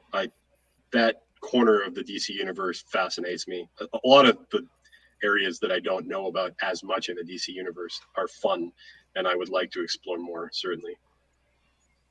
That'd be cool. I'm gonna jump in. I gotta bounce. It's Okay, been great. fine. I guess you Thank can leave. Thank you. All right, I guess. Change. All right, No, thanks for being here.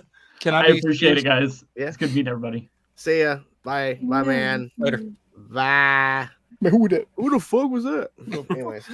Yeah, I do have to head out as well. I have to- Everyone's I have to wake up leaving. early. You know. I have to wake up early tomorrow. Because so I got here. And I guess I'll wait a bit. Gosh, I know. Josh, it was a pleasure meeting you. I'll hang You in too. here. Just made my day. Thanks, Chainsaw. Of course. I feel accomplished in life now. No problem. And I'm saying that with 4 kids. Jesus. Don't ever let them watch this. Don't, Yeah, don't ever. say that. In 20 years, they're gonna go back to the YouTube archives. Oh, I wonder what Dad was like on streams. Wow.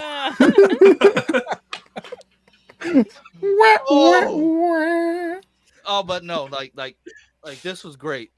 This was. I shook Jim Lee's hand and I didn't feel this accomplished. That's over flattering. Yeah, but bye, Chainsaw. I'll see you in the. Bye. Bye-bye. Don't Oh, say the boy. catchphrase. Okay, we won't. We won't say it. Who the fuck was that? Who the fuck was that guy? I didn't say anything. So, like I said, All right, didn't guys. Well, promise anything. thank you guys for having me. Josh, it was really nice course. talking with you again, Definitely. and hope to see you sometime again. And If I allow him to come back, we'll see. if you allow. Yeah, we'll see. All right, Yeah. Chainsaw. Take care, guys. See ya. Bye-bye. bye-bye. Good night. Who the hell was that? All these people are leaving. What's going on? Negative. Well, no, I'm kidding. I mean, I do need to leave at some point soonish. But Okay. Yeah. I have to leave Yeah. at some point as well. Wow. You just got here. what if we didn't? No, I'm just saying in general, I have to leave at some point, you know? Oh, at some point I have to get At out. some point, I have to physically leave my room, yeah. I'll be here forever, just trapped in the internet. I mean, you could, like, stare at Maurice on my bed and just look at my bed all day. But I'll be back eventually, You'll but I just will stay have to on leave the at some live point. stream and then you open it back up for next week and he's just waiting. He's still for you. there. Yeah, I'm And just going to he's never still leave the there. studios 24 hour, 24-hour stream, or more than that, rest of my live stream. Who doesn't want that in their lives, right? That's what I'm saying. Who doesn't want to stare at my bed all day? My Funko collection.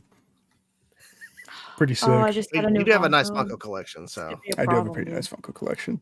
yeah. I'm ready to get like we looked at a house today, so Ooh.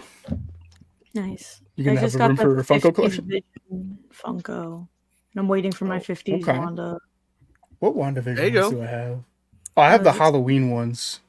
Oh yeah. Yeah. Those And are good, too. like Scarlet Witch at the end when she's like all Mhm. badass and like floating. Yeah. Yeah. floating. This is gonna be a problem floaty. though, because I bought like 8 of them in a very short amount of time, and I don't have anywhere to put these things. Oh yeah, I have So- another room and I have like a pyramid of Funkos that don't have a home yet, but I buy them. It's bad. The majority I'm of past my the Funkos are intervention bad at this right point. now. It's just Actually kind of sad. I feel like that. What do you say, Phil?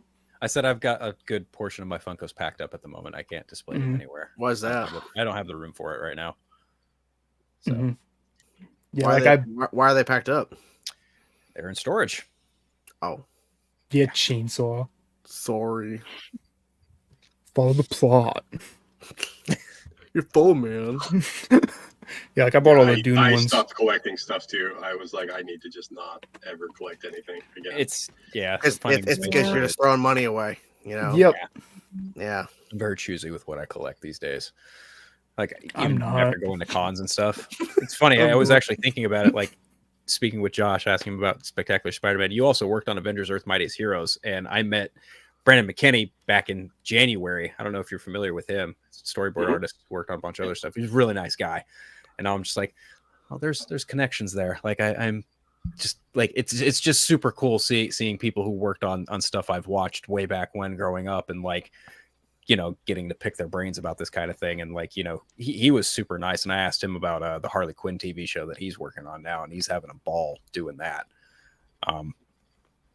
Yeah, action adventure animation is like a surprisingly small pool of talent that seems to bounce around from show to show. So if you've worked on one of them, there's a pretty good chance that you've worked on with at least one person on a crew for another one. You know? Mm-hmm.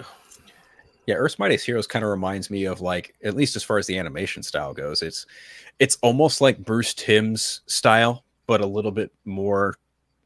I don't know what other way to like what I could compare it to, but it's almost like the Spectacular Spider-Man meets Bruce Timm style, just a little bit. I don't know if that makes any sense, but like when I watched that show initially, that's immediately what came to mind. What really bummed me out is like they axed it in favor of like Avengers Assemble, and I was like, well, no. Earth's Mightiest Heroes was going somewhere. Like, why would we do this? But you know, the movie came out and everything got superbly popular, et cetera, et cetera. So yeah, the character designs on Earth's Mightiest Heroes, that style was Ciro Nieli, who was great. Like he brought that kind of streamlining know-how that Tim introduced to DC to a certain degree, that makes the characters move really well in animation and just look nice and clean on screen.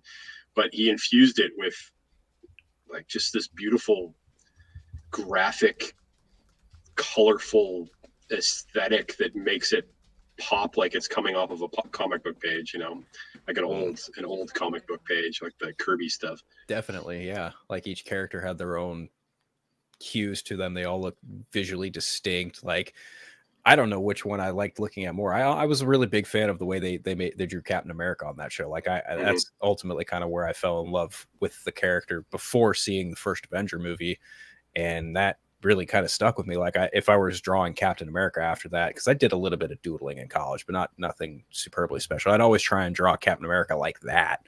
So I was just a fan of the way they designed him, and Iron Man too. Like those designs still stick out to me to this day as like pretty pristine versions of those characters. Yeah, I love all those, including this guy. Yeah, the whole. The thing that strikes me, I think, more than anything else when I go back and watch episodes is just how the color, like, it hits me in a way that other shows just don't. There's just something about the saturation of the color and the way that it looks is just, I'm like, man, I don't know why more shows aren't this bright and vibrant. Do you think X-Men 97 is the closest thing since then? I haven't watched X-Men 97 yet. I have heard nothing but great things yet. I'm waiting for the full run to be available so I don't have to torture myself waiting week to week. Yeah, because it is a torture. It sucks. Man. Yeah, it is. Which is ironic, right? Because the original X-Men 90 series was my introduction to Marvel as a kid. And back in those days, like, you had to wake up on Saturday morning to watch the new episode. That was the only option. And if you missed it, you were just lost in the continuity until they moved on to the next storyline, basically. So it was like real program viewing where you couldn't just watch it at your leisure and still had to wait a week to find out what happened. And yet we've become spoiled in the modern world. And I won't start things that aren't fully available yet, because that's fair. Just like to focus on them and watch them at my own pace. So to shift gears, then, did you by chance catch all of Fallout? I haven't watched Fallout yet either. Okay. I've never played the games, so I'm not super familiar with the universe, but I've heard that the show is pretty good. I dabbled with the games a little bit, but I checked it out purely because Jonathan Nolan developed it, and given his body of work, I was like, oh yeah, I'll definitely check this out. My brother played the games too, and I like the aesthetic of that world. So I binged it in like a weekend. Like I started off watching like one episode and 2 episodes, like, all right, I'm gonna span this out. But then by the time the 3rd episode was over, I was like, okay, I'm just gonna go whole hog and finish the whole damn thing. That's the thing, yeah. Yeah, it's enticing. So yeah, I hope you enjoy it. And X-Men. Yeah. Oh, yeah. Well, I hope so. Yeah. The X-Men. Mm-hmm. I mean, I should probably watch both of them. You probably should. Yeah, I probably should. It'd be in your best interest, maybe. Just maybe. Maybe. Possibly. We'll see.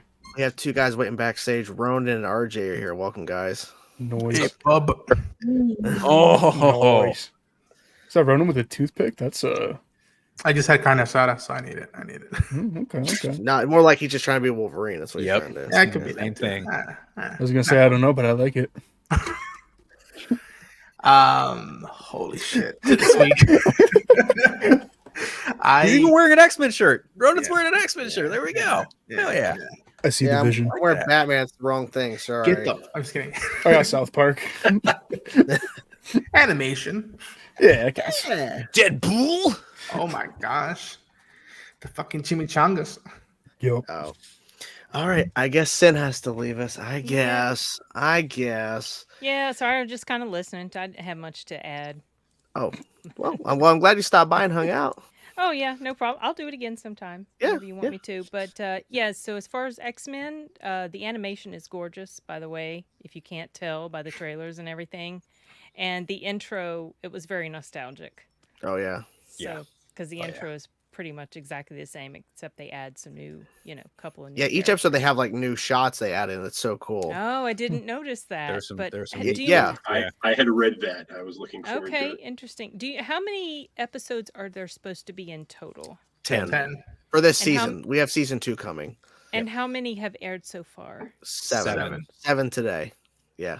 Okay, so I'll just wait a few more weeks and then I'll and we have a 3-parter. A 3-parter literally coming up. That's going to be 9 the and 10. finale. Oh, okay. Yeah, and the head writer who unfortunately got fired before the show aired, I don't know how to pronounce his name. Bo DeMaio. Yeah, but he literally said, if you've seen the show, episode 5 is insane, which it is. I've heard, but yeah. 8, 9, and 10 are nothing compared. Like, they're way beyond 5, like, in terms of, like, intensity, apparently. Oh, gosh. We're not prepared for 8, 9, and 10. With the way 7 ends, I believe it. Yes. Yeah. Oh, yeah. I believe it. 100%. Cool. Yeah. We are spoiled. We are literally spoiled. Might have to do a special council after the episodes all air, maybe. Please. To talk about just the show. Yeah, maybe. Sign me up. Yeah, because gotta talk about that shit. I love that. I love it. It's like one of the best things on television right now. It's so good. Yeah, it's so good. But thanks for being here, Sin. Appreciate it. Thanks for having me. Y'all take care. Thank you. Bye. Bye. Bye. Who was that? Who was that? Who was that? I didn't say it this time. No, you didn't. No, I don't know who that was though. No idea. Yes. So X-Men 97. I'll be, maybe this is a bit hyperbolic, but don't spoil anything. No, I'm not gonna spoil it. Don't worry. But better not. No, I never spoil. I'm very good about not spoiling things. I feel like compared to Don't lie. No, you're not. Just kidding, RJ. I feel like this might be the best streaming show that Marvel and Disney have produced probably since the first 2 seasons of The Mandalorian. I can see that. That's fair. I could agree with that assessment. Like, to me, this might be the best Marvel streaming content we've ever gotten. And that says a lot because I really enjoyed WandaVision, I really enjoyed Loki, and I really enjoyed Falcon Winter Soldier. But this is like operating on like such a high-tiered level that it's just been like a breath of fresh air because I've been very public about this. I did not enjoy, for the most part, last year's Marvel stuff.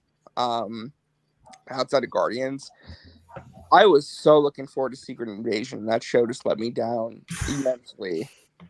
That was like because the thing is, like, yeah, the story of Secret Invasion is like such an interesting one. Like, you tell me, okay, we're gonna do like a political thriller with like Samuel L. Jackson, got an all-star cast, and then I watched the show and I'm just like, what is this? And then, like, you know, the first couple episodes of that show, I was hooked. It's promising, yeah. Yeah, and then by the time you get to the finale, just like, what are we doing here? That finale is just like, oh my god, it's just like, what is this, right? Well, but I'm with just this saying. show, like, it's operating it just, the writing is just so strong. Yeah. Although, what's funny though is that you look at this show, and I don't know how you guys feel about this, because I've seen this conversation online. It's just like, I know it's a whole team behind it, but if you look at like the writing credits at least, it's all Bo DeMayo, right? And Yeah. and he's more, right? So it's kind of funny because it's like everyone is loving the show, but the guy who's like the main creative force behind it, he's not going to be there by the time. Well, he did season 2. Yeah. He wrote all season 2. But we get to season 3, he's not going to be there anymore, right? So it's just kind of funny. And I know like people are like calling for him to return. I'm like, hold your horses. We don't even know why he got fired. Yeah. You know? Like, I know everyone's excited about the show and everything. It was like, hey, I don't know why he got fired. They still won't say why. You know, everyone's speculating what it is.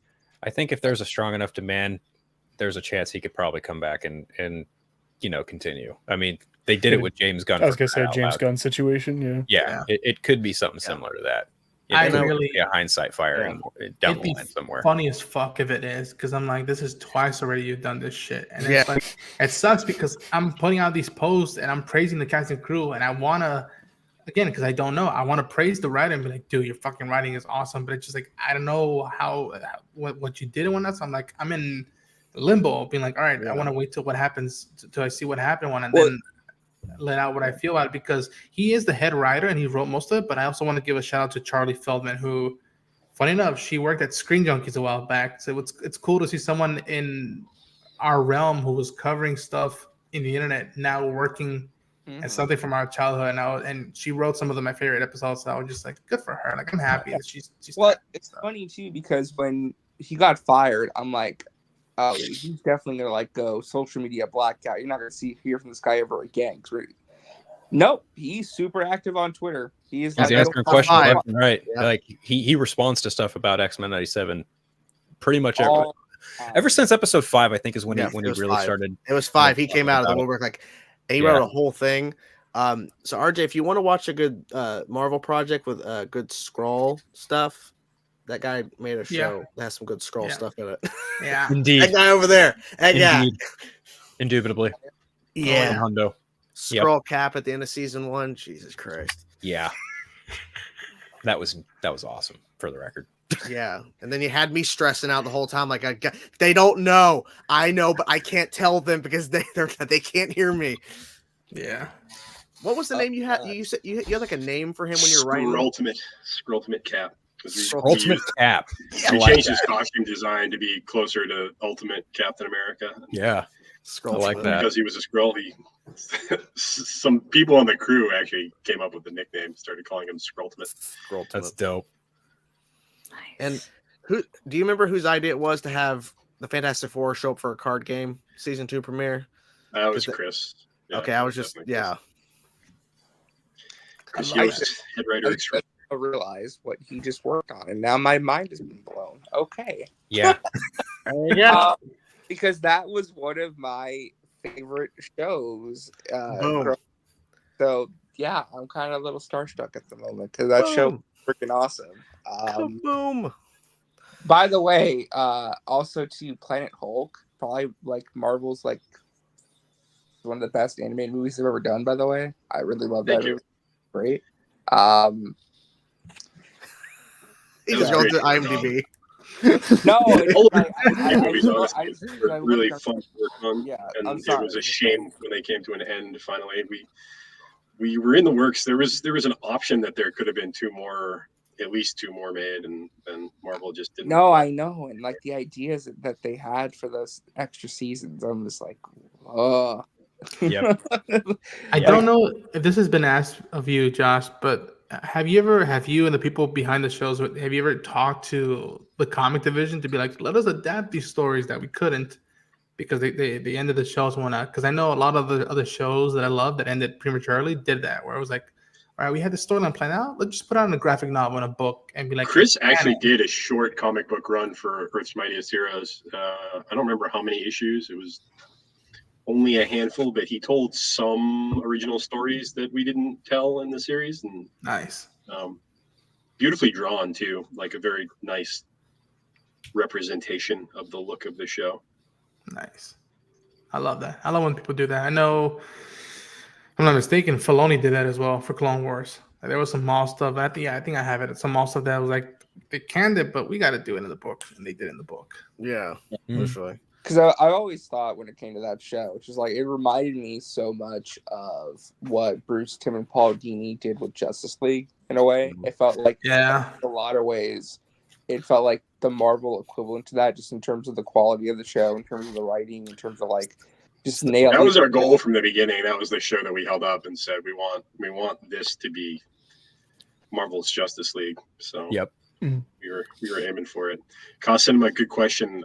I have a full version of the Image theme song. Oh, I have it in some of my playlists too. I listen to it occasionally. It's good. I'm a little jelly, but that's a really little awesome. jealous. That's cool. I like how he just drops that. He's like, "Yeah, I got it." He's got the Marvel SoundCloud on lock.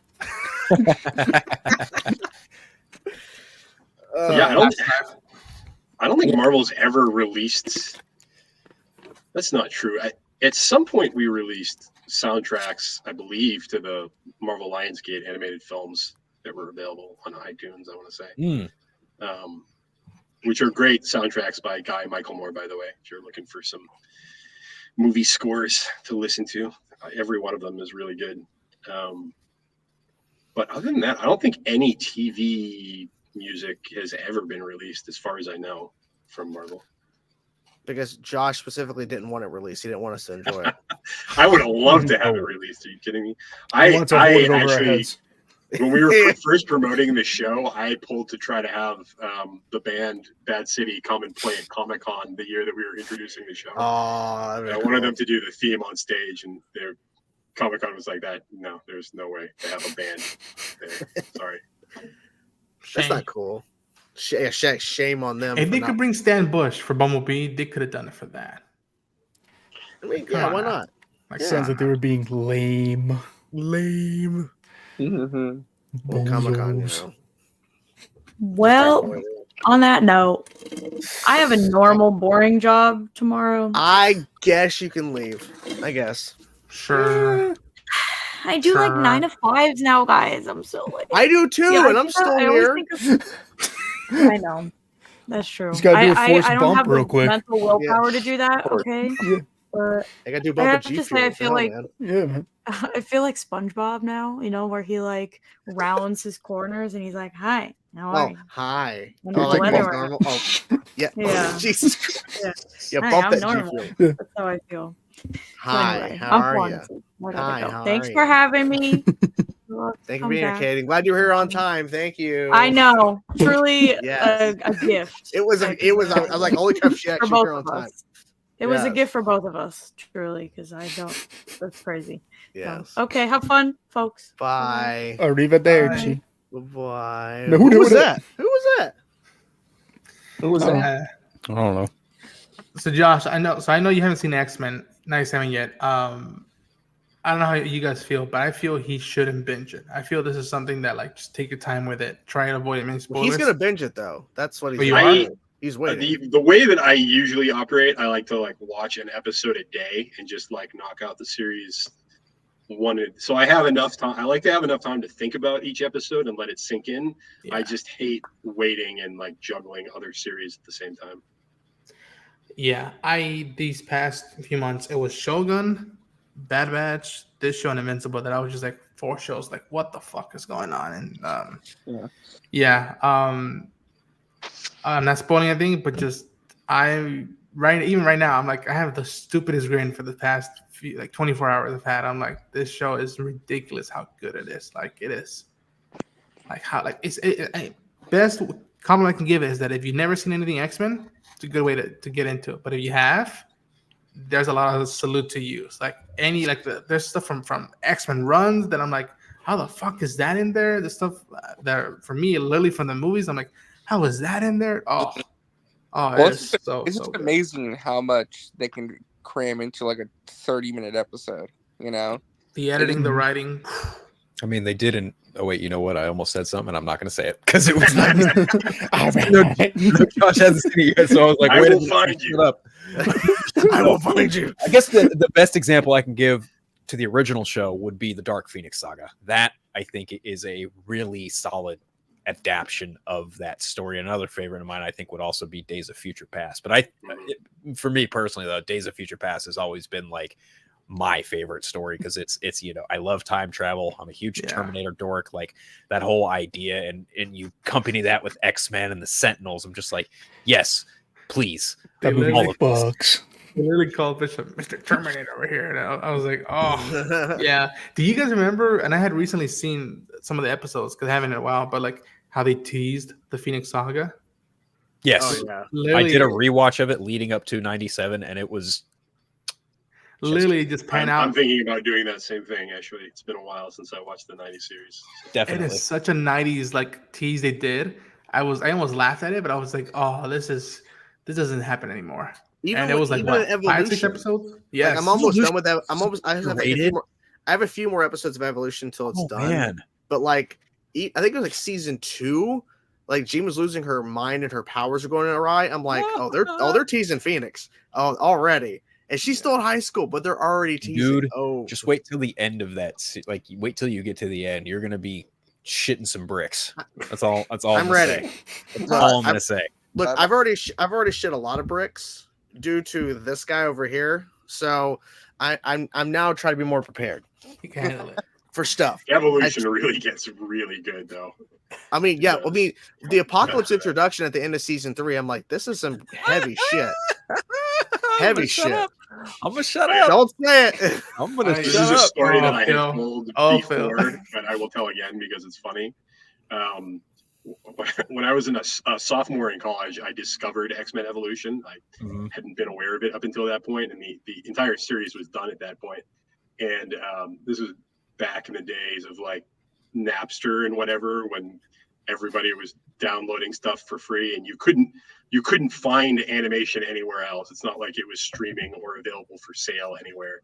Right. And I grabbed all of the episodes of X-Men Evolution, and I was supposed to be studying for an exam one night, and instead it was like 4 a.m, and I could not stop watching X-Men Evolution episodes. And my roommate turned to me and goes, "Dude, seriously, what is more important to your life right now? Watching X-Men episodes or passing your college exams?" X-Men. And a few years later, I had a job working on an X-Men show because I kept watching X-Men episodes. So it worked out. Which, for the record, was one of the best follow-ups to an X-Men franchise. It was a great installment in the X-Men saga, Pantheon, library, whatever way you want to spin it. Like Wolverine and the X-Men was dope, dude. That show kicked so much ass. Yeah, I love that show. Yeah, it was really cool to be able to work on any X-Men show. Just having had it mean so much to me growing up and draw me into the entire Marvel universe. Like that was the thing that I most wanted to do. And the fact that we were kicking one off right when I joined the company was just ridiculously fortuitous for me. Exactly. Have any of you guys ever done that where it's like involves school and like it's high stakes, either an exam or a semester thing, and it's like you balance that or your pop culture thing? Like, why do homework? I'm gonna play Xbox. Yeah. Black Ops 4 kind of ruined my freshman year of college. To set for anyone. I literally did it for Force Awakens. I left school early for the Force Awakens. My mom was in on it too. She picked me up early from school to go to the theater. I was like, oh yeah. It was community college, and then I had an exam, and it was set on the date the movie came out, and I was going to a marathon to watch it. And I was like, I bugged my professor. I'm like, please just give me my exam early, a day early and whatnot. And he said, I can't do it, but I can do a few hours earlier than that day. And I timed that. I was like, okay, I can make it to the theater in time to get a good seat. And so, he was like, why? What happened? I'm like, oh, I have to travel for some family stuff, business, whatnot. I was bullshitting out of my ass. Professor, I'm sorry. If you ever see this, I am so sorry. Yeah, he's gonna watch.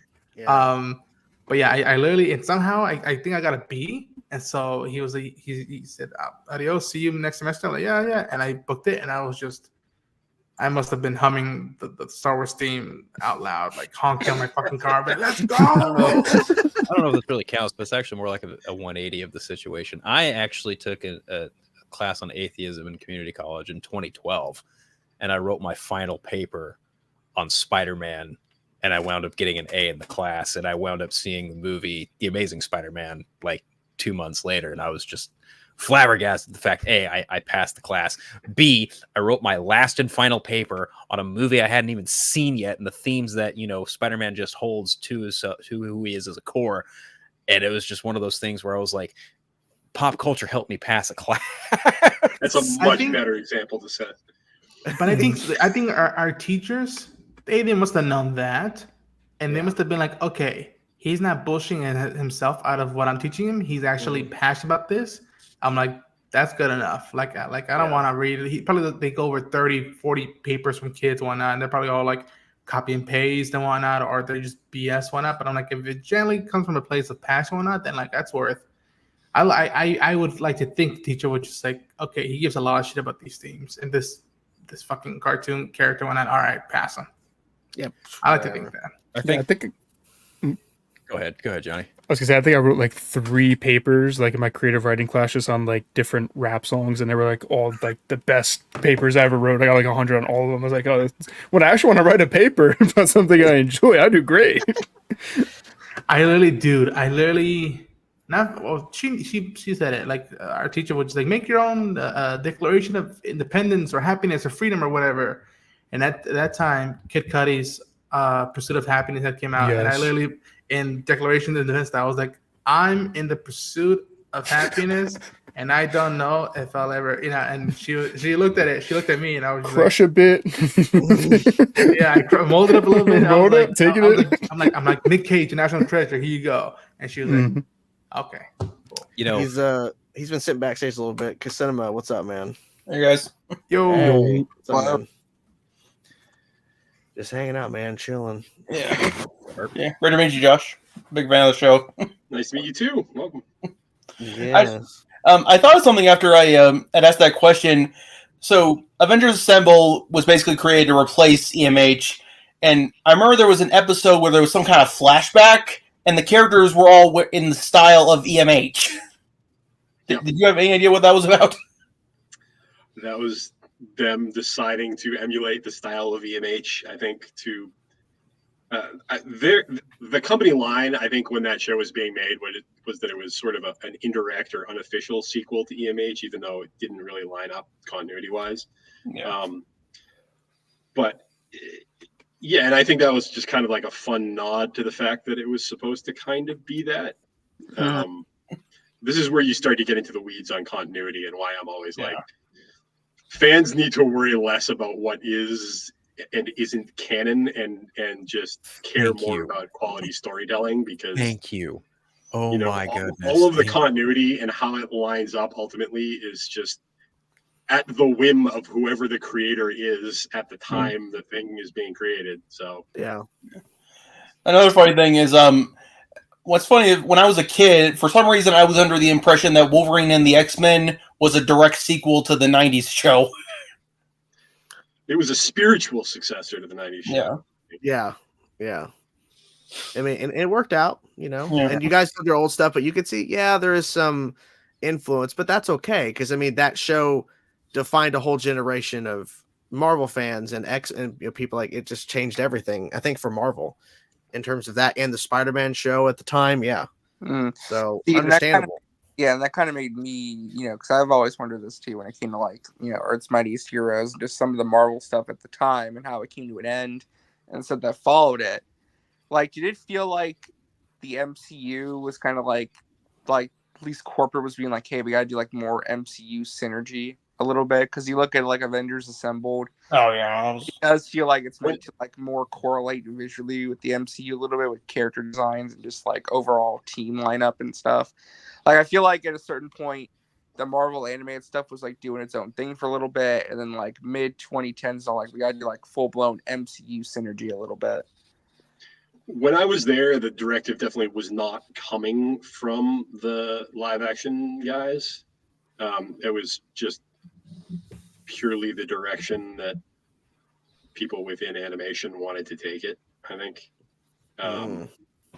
Wasn't so much my cup of tea, which is why I didn't stay there for very long after that decision was made. Because you wanted to be its own thing. It doesn't need to be following what the other stuff is doing. That's why it was unique. You know, that's how I heard of Batman first time. I was like, one of our main goals, and I pitched this when we were first talking about what the show would be. One of our main goals with Avengers: Earth's Mightiest Heroes was to build awareness for all of the characters that had not been done in film yet. So at the point where we were working on the show, it was Iron Man and Hulk had their movies, and Cap and Thor were on the way, and Iron Man 2.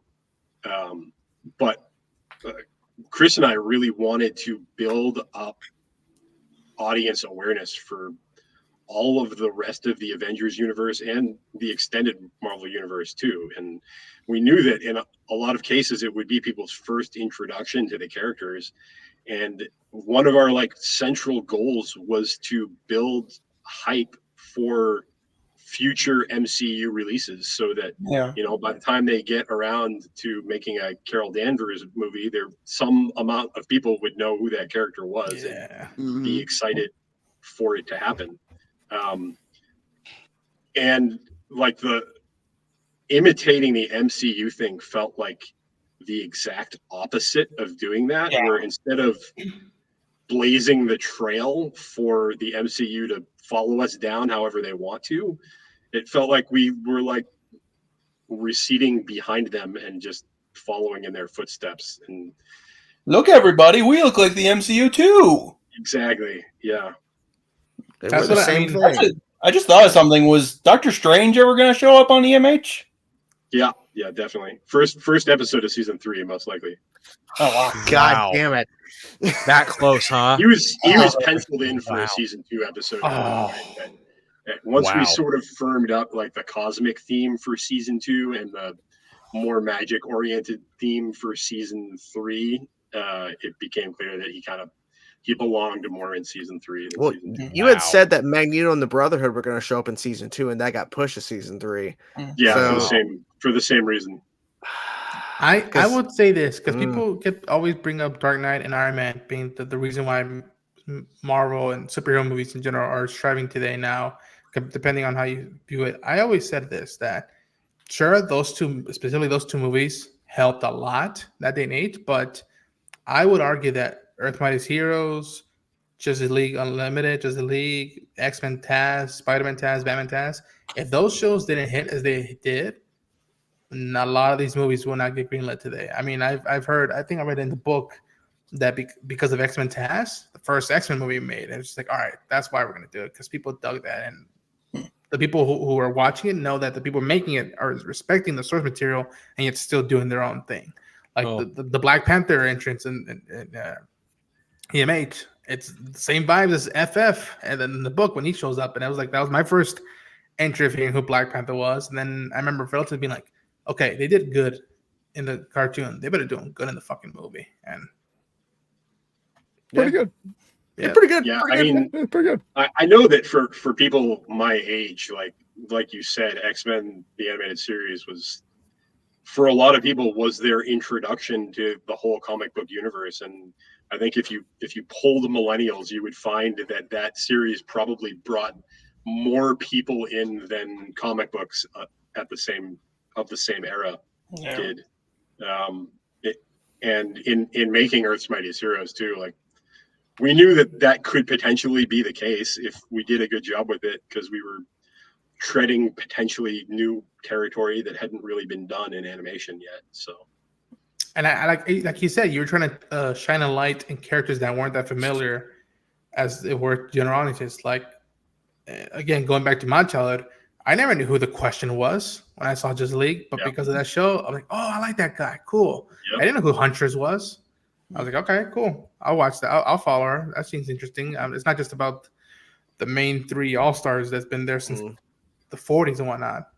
Yeah. And like with Avengers Assemble, it got really annoying when they would try to like emulate dialogue. Like I remember I saw a clip of like when they first introduced Ultron, like just out of nowhere he goes, "You cannot put strings on me." I'm like, "Oh my word!" Yeah, that's bad. What were you thinking? Seeing a couple questions from Braden here that I think you had answered this before. I think when Nolan North would have reprised his God. role as Deadpool for sure. Yes. From That would've been dope. I love Nolan. He's great to work Nolan's with. the GOAT. Funny. I would argue he deserves a cameo. He should have had a cameo since the first Deadpool movie, and he deserves one in Deadpool Wolverine. Put Nolan North in everything. I agree. Yeah, I don't know. Just I don't know how literally aware everything. people are of those films. Like obviously you guys all know them, but I actually know feel from like the video game. viewership was huge. I would argue, like I would tell folks that if you don't want to read a comic book because you're not into that, or don't want to watch a whole series and want to know what's it like for Wolverine and Deadpool, go watch Hulk versus Wolverine. Yep. Go. Yeah. You know, Phil, you and I, we talked about it, like it's literally 5 minutes of screen time together, and they nail it. They nail it pretty well. Yeah, Hulk versus Wolverine is awesome. Yeah. The whole Hulk versus idea where you have like these two movies, like totally different in vibes and just tone. Hulk versus Wolverine, Hulk versus Thor, but like as a complete package, it's great. Yeah. We wanted also, like, with the additional Lionsgate movies, if we had kept making them, we wanted to turn the versus thing into an ongoing idea and do more versus movies that were in that format of short films, just like finding cool matchups. Yeah. Were there any ones that like were tentatively planned, or like a big idea that was getting like, it's like this might be the one? X-Men versus Street Fighter. I'm just kidding. Yeah. We got as far as doing some development work. I think Frank Parr has posted like storyboards before.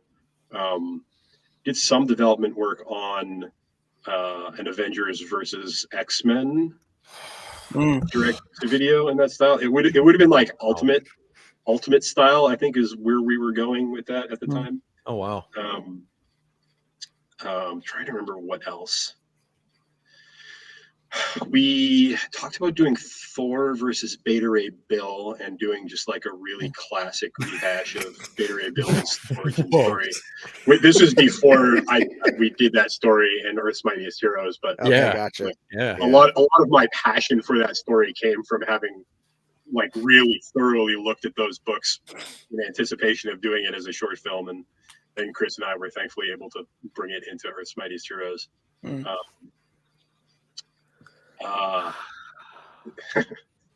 Something I don't know if I've ever said this before, but we were really close to doing a Marvel versus Capcom animated film too. Oh wow! What?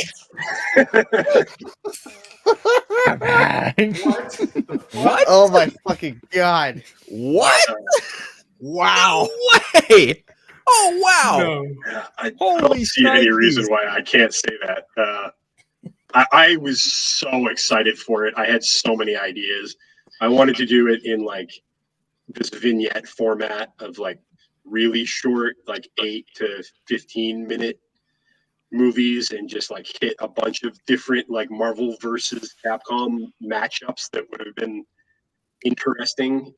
But I never even got as far as putting together a creative pitch for it because the deal making powers that be never came. Yeah. Interestingly, like Capcom was pretty on board with it. It seemed like it was Marvel that ultimately shot it down, I think. And shit. See, and that's pretty clear understanding why, but for some reason it feels like, because I'm not sure what it is with Marvel and especially Disney, but like it seems like the Marvel side has more of an issue with doing the Marvel versus games than Capcom does. For whatever reason, because video game nerd talking here, but like when Marvel versus Capcom Infinite was coming out, Disney was like very restrictive about what characters they could use. It's like only use characters that we need to promote for the MCU. No, like pretty much no X-Men, no Fantastic Four, no, all that stuff. I don't know what it is. I don't know why Disney like fighting games are so big. I don't understand why like they just seem to have they're so adverse to Marvel vs. Capcom. I don't know why. Another So entry I'll point. share also my ideas for the vignettes because they were cool ideas that I'm sure will never get used now. I wanted to do Iron Man versus Mega Man. Oh, that's Oh a my fun fight. god. Yeah. I can picture that. Yeah. I wanted to do Wolverine versus Ryu. I'll start crying. Like tapping into the Wolverine Japan history and everything. Yeah. Yep. Yeah. I wanted to do Captain America versus Guile in some way, tell like some kind of a military story. I can see with that. the two of them, Air Force versus Army kind of thing. Yep. And I was really into the idea of Resident Evil versus Marvel Zombies. But we were like, my god, that would be crazy. That would be fucking crazy. Oh my god. Yeah. You're gonna People at Marvel that really did not like Marvel Zombies and were very against it ever being adapted in any form. And now they're making the best thing Robert Kirkman ever did. Boom.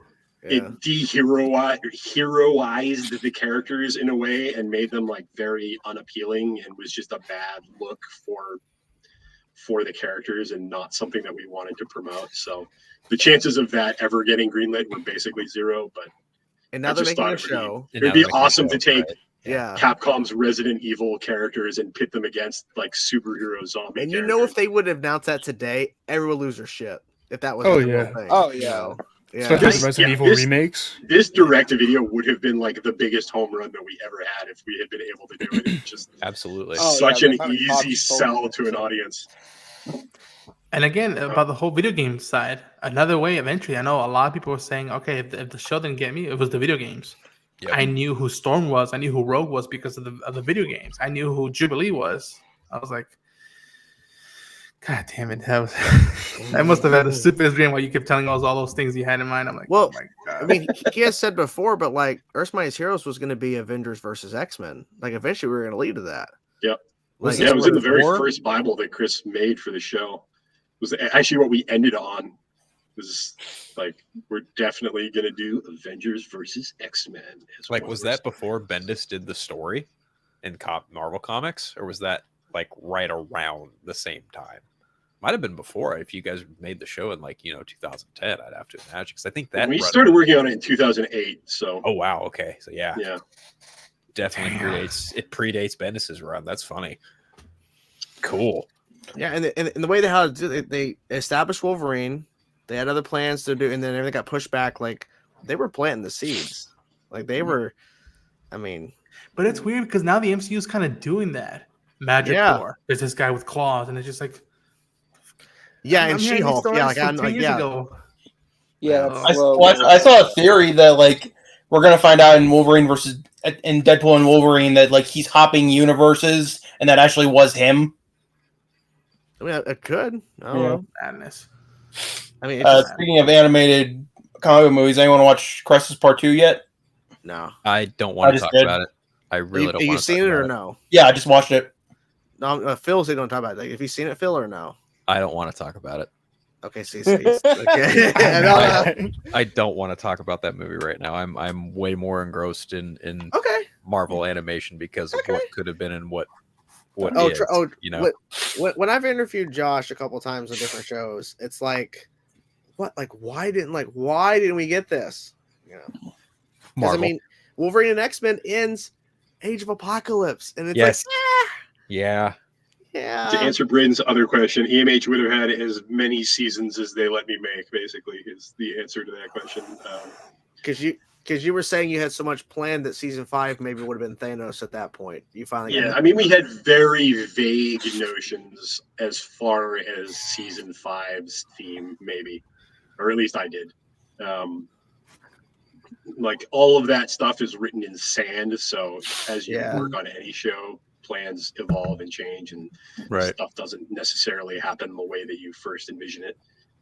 But season 3, like, we had a pretty clear idea that it was going to be kind of the magic themed season with a heavy mutant subplot going on with Scarlet Witch and Quicksilver kind of being the nexus of those two things and eventually being introduced to the team. Or was Scarlet Witch and Vision going to be a couple in that, or? I mean, eventually, maybe. We didn't do a lot of romance stuff. There was some romance between Hank and Jan, but yeah, for the most part, given like our target audience and also just my own storytelling sensibilities, it wasn't something that I was like trying to dive heavily into.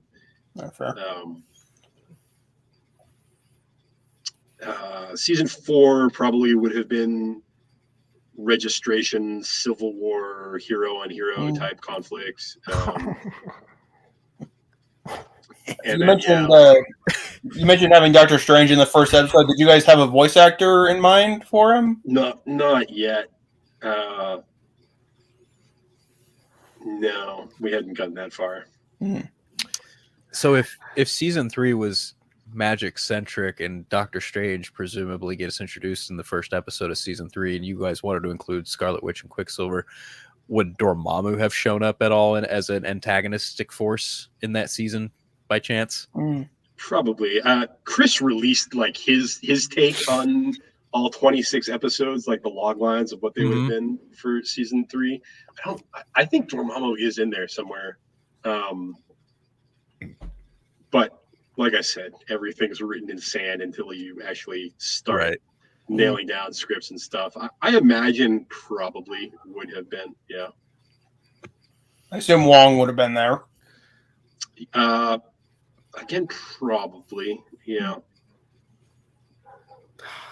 This sucks. I'm trying to think of what other elements that we were definitely going to tap into.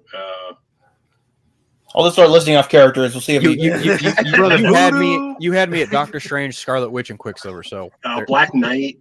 I wanted to hit Black Knight. Hercules, maybe. Look at Mel. He's like Black Knight. That's such a deep pull now, because well, you know, the Eternals movie, they introduced Dane Whitman, but like seeing Black Knight as Black Knight, that would have been dope. He works in that animation. It seems like a deep pull given how late he is showing up in the MCU, but I feel like in the history of like Avengers comics, he's a relatively significant Avenger. Like he's not unknown. I would put him B-list as opposed to C-list. Okay. I just thought one Inhumans. You guys are considering them? Ooh. I don't remember what the legal situation with Inhumans was at the time. Something makes me feel like we couldn't use them, but I don't know that for sure. I didn't have specific ideas of doing Inhumans, but Chris might have. I wanted to do a Morgan Le Fay Avengers pulled into medieval setting kind of story. Oh, like 1602? Yeah, that kind of a thing. Yeah, but that'd been awesome. As opposed to Renaissance era. Medieval Iron Man. Yeah. Because I know that around that time they must have been comics division wise. Weren't they pushing the Inhumans a lot because they didn't have the rights to the X-Men movies? That was a little bit after that period in time. Okay. Agents of S.H.I.E.L.D. was just getting into development at the time that we were finishing the second season of Avengers. So I don't think anybody had come up with the idea of using the Inhumans as the X-Men stand-in of the Marvel Universe yet at that point. But then it showed up later. Yeah, they were trying. Yeah. Well. What about Daredevil? Oh my God, I would have done so much Daredevil at any point if I had been allowed to use him. We didn't have the rights back for him at that point. That he reverted to Marvel like a year after I left, I think, and was always the number one character that I wanted to do some kind of an adaptation of. Born Again is among my very favorite comic book stories. So, that would have been perfectly in a kids show. Absolutely. Yeah, perfectly. But again, another reason why I know these characters because of animation. I knew who Doctor Strange and Daredevil was because of Spider-Man TAS. Like, it's shocking to me when I hear these stories that how much these companies just didn't. I mean, they put the shows on the air, but it was just like it was. If we had kept doing Lionsgate animated movies, then Born Again definitely would have been like at the very, very top of my list of things that I would want to animate into film. Absolutely. You think they would have let you do R-rated? Lionsgate was actually pushing for us to be more violent, believe it or not. They were very happy with it. They liked it actually when we skewed edgier because it was all the stuff that we couldn't do on TV, and it gave people more reason to want to buy them. Yeah, which was like a huge change of pace compared to the notes that we usually get from standards and practices and stuff. I mean, the way the new Avengers episode with Wolverine, he's like stabbing raptors in the shadows, and you hear the stabs and bone crunching. Yeah, it's like crazy. And you have Spider-Man going like, "Oh," I mean, God. Well, the old adage, "Show don't tell." You know what I mean? Mm-hmm. Literally, yeah. Show don't tell. God, I know. I miss watching those shows, man. I was so invested in them, and then every time I talked to Josh, he always had something new to reveal. Like now, this whole thing at CopCon, like this, I'd never heard this before. I'm like, oh my God, like there's always something. Bombs be dropping new. Left and right, yeah. Yeah, because like I've heard a lot of these stories he's been saying before, and it's like, oh, there's something else. Oh crap, I didn't know that. It's like, how much is he still holding up? He's like, I'm not gonna tell you. No. So I'd imagine like I remember stuff all of a sudden, and I'm like, oh yeah, I worked on that for a while, didn't I? Nothing ever happened with that. Well, because you had a Hulk show you were developing or working. There was a Hulk show. There was an Iron Man show that I did a pitch for. There was a Thor show that I put together. Greg Johnson and I worked on like a pretty elaborate mini Bible for a Thor show. That would have been pretty cool. Still a great idea. I would still love to see that happen. It never will now, but. Were you involved with that animated Thor movie, Tales of Asgard? Yep. Oh wow. Yeah. Yeah, I enjoyed that one as a kid.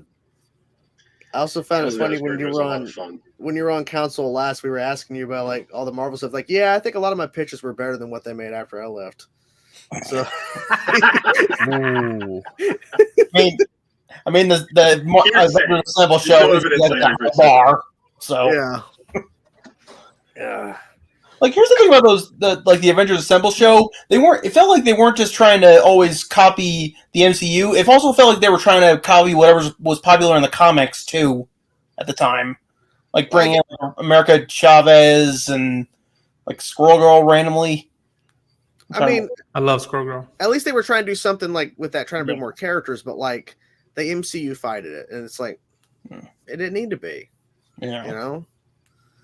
It's kind of tough considering the impact the Marvel Cinematic Universe has had on just everything in general. I mean, it's literally changed the game. Well, I also think it's about you can have your cake and eat it too situation, or like, yeah, MCU is popular, but you don't have to make all of your other stuff like animation follow it. Like, what do you guys think about the debate going back and forth about whether they should make X-Men 97 canon to the Marvel? I don't know. It's tricky. I'm with Ronin. It's kind of a tricky tightrope because I think on one hand, if they want to make a successful X-Men movie, they should take some inspiration from 97, but at the same time, I don't think that canon and that continuity should be the canon continuity for their movie. No, I think they're like within the multiverse. They're in the multiverse. Really I just think an X-Men movie in MCU needs to take some inspiration and some stuff that works for the 90s stuff, but don't just copy and paste. Yeah, right. Like do your own thing. But I think, and besides, 97 isn't just about the nostalgia. It's kicking us in the face every fucking week because the show is so good. It's not just nostalgia bait. I mean, it is. Yeah. But I think also way more than that. The other end of that equation, you can't do what Fox did either. You can't touch any of that. I mean, you can. I'm sure Kevin Feige would have no problem, maybe going over Age of Apocalypse or doing something different with villains that had been done in live action before. But I also think that considering that X-Men, there are a lot of other villains they can use.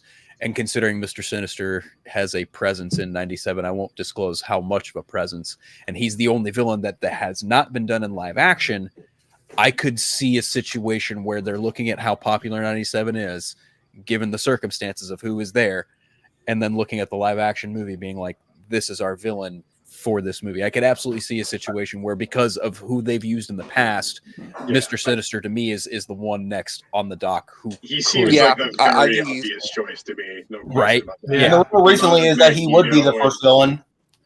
Yeah. I mean, it's a thing now with like, and I pity them now more than ever. Pity. I don't know if that's the right word. Pity. But it's like pity. I'm like, good luck with that one. It's like, all right, X-Men 97 is running, and now it's like the MCU. Yo, it's not that you just have to follow up what a lot of people dug of the Fox movies and the book. Is like, this one now is doing it in a show and in animation, and it's just like, good luck with that, with the lineup you choose to start with your movie. Yeah, and how go about with the villains and the storylines. Because I'm like, I love the Phoenix Saga, but it's been kicked around too many fucking times at this point. I'm like, just give me some distance with it. The reason why I'm not gonna say that. Shit. But I would hope that they look at it and be like, we have to be unique as that show was for the 90s, and yet still honor the past. Because that's what I think the show is doing now best. It's like it's honoring everything in the past, and it's carving its own way and living up to the idea of the X-Men. When you see it, Josh, you'll see stuff that I'm like, wow. I think that's topical, or wow, that is what the books have been doing. That's what the show had done, and this timeline in our world, it's something I applaud. I think it's tough. Maybe even more excited for this show now. Yeah, it's really good. I also think a tough nut to crack with the X-Men is, as the MCU has presented all these people with these fantastical powers, what makes the 97 show and even the original X-Men show so pertinent and so relatable is the fact that, mutants are, they are not, I don't want to say hated, but they're rejected by humanity in a lot of ways. Whereas the MCU legitimately celebrates people like Iron Man, Captain America, Thor, all these big heroes.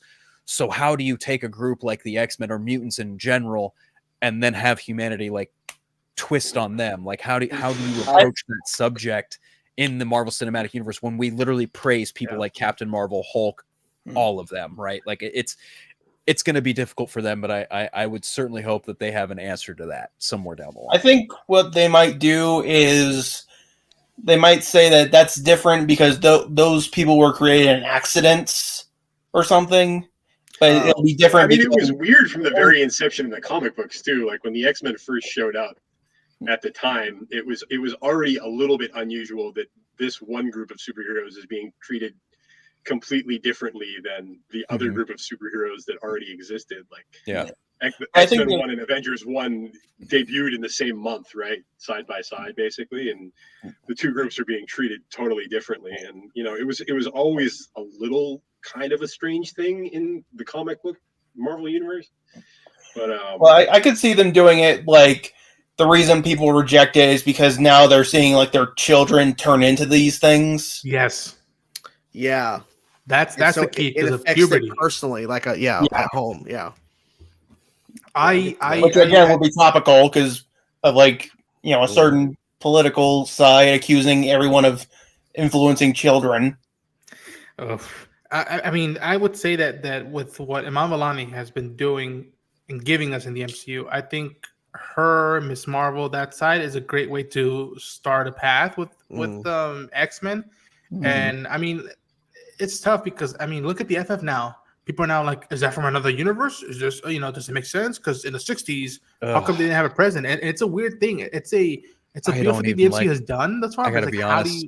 Go for it. I just got to be honest with you. I'm not a fan of that conversation because there are some people who are just so heavy on, oh yeah, finally they're in another universe. And I'm just like, that has not been outright confirmed. No. So I understand the thought process behind it, but until I see like Matt Shackman Kevin Feige or even anyone from the cast come out and be like, oh no, our movie is in a separate timeline, then I will buy it. But until those words are actually said by someone very close to this production, I can't really take anyone being like, oh, finally it's in a different timeline, we don't have to worry about all this not. And I'm just like, please stop. I don't care. Like, I'm really looking forward to that movie. And I also think that it can very well just work as a period piece, like they've proven before with Captain America, Captain Marvel, and a couple other movies that they've done as period pieces. Like, I firmly believe Fantastic Four can work in a 1960s MCU main timeline. But that's just me. Same. I don't know. Good luck to them. I'll say this. I'll be there. I'll support them. But I'm like, they won. But I'm like, yo. You would track with the fact that they're doing Secret Wars, though, right? The idea of like a bunch of different universes crashing together. Just from like a writerly perspective, there is danger in this multiverse idea, though, of having everything be canon. Like, technically, the multiverse is so wide, right, that everything that's been done at Marvel ever is canon in one of the many universes of the multiverse. The fact that that is the case takes stakes away from stuff that can happen in any given story, right? Because you recognize in sort of a Rick and Morty way that anything that happens to the characters that you're watching is potentially not happening to them in a different universe. So why does it matter? I agree with this point. I think Apocalypse could be a Thanos level villain. I mean, I think he could be more of a villain than just mutants. I know he's primarily like the first mutant, so I get that connection. But I mean, I'd be surprised if the next saga is the mutant saga and it ends with Avengers: Age of Apocalypse. I could see it. I mean, and because obviously Apocalypse is going to be in Wolverine and the X-Men. He was going to be, of course, Age of Apocalypse. Would you have used Apocalypse in Avengers since you had X-Men, or would that been like too? I mean, bridge too far. I think I could still work. I mean, if the show ran for long enough, maybe eventually anything is possible.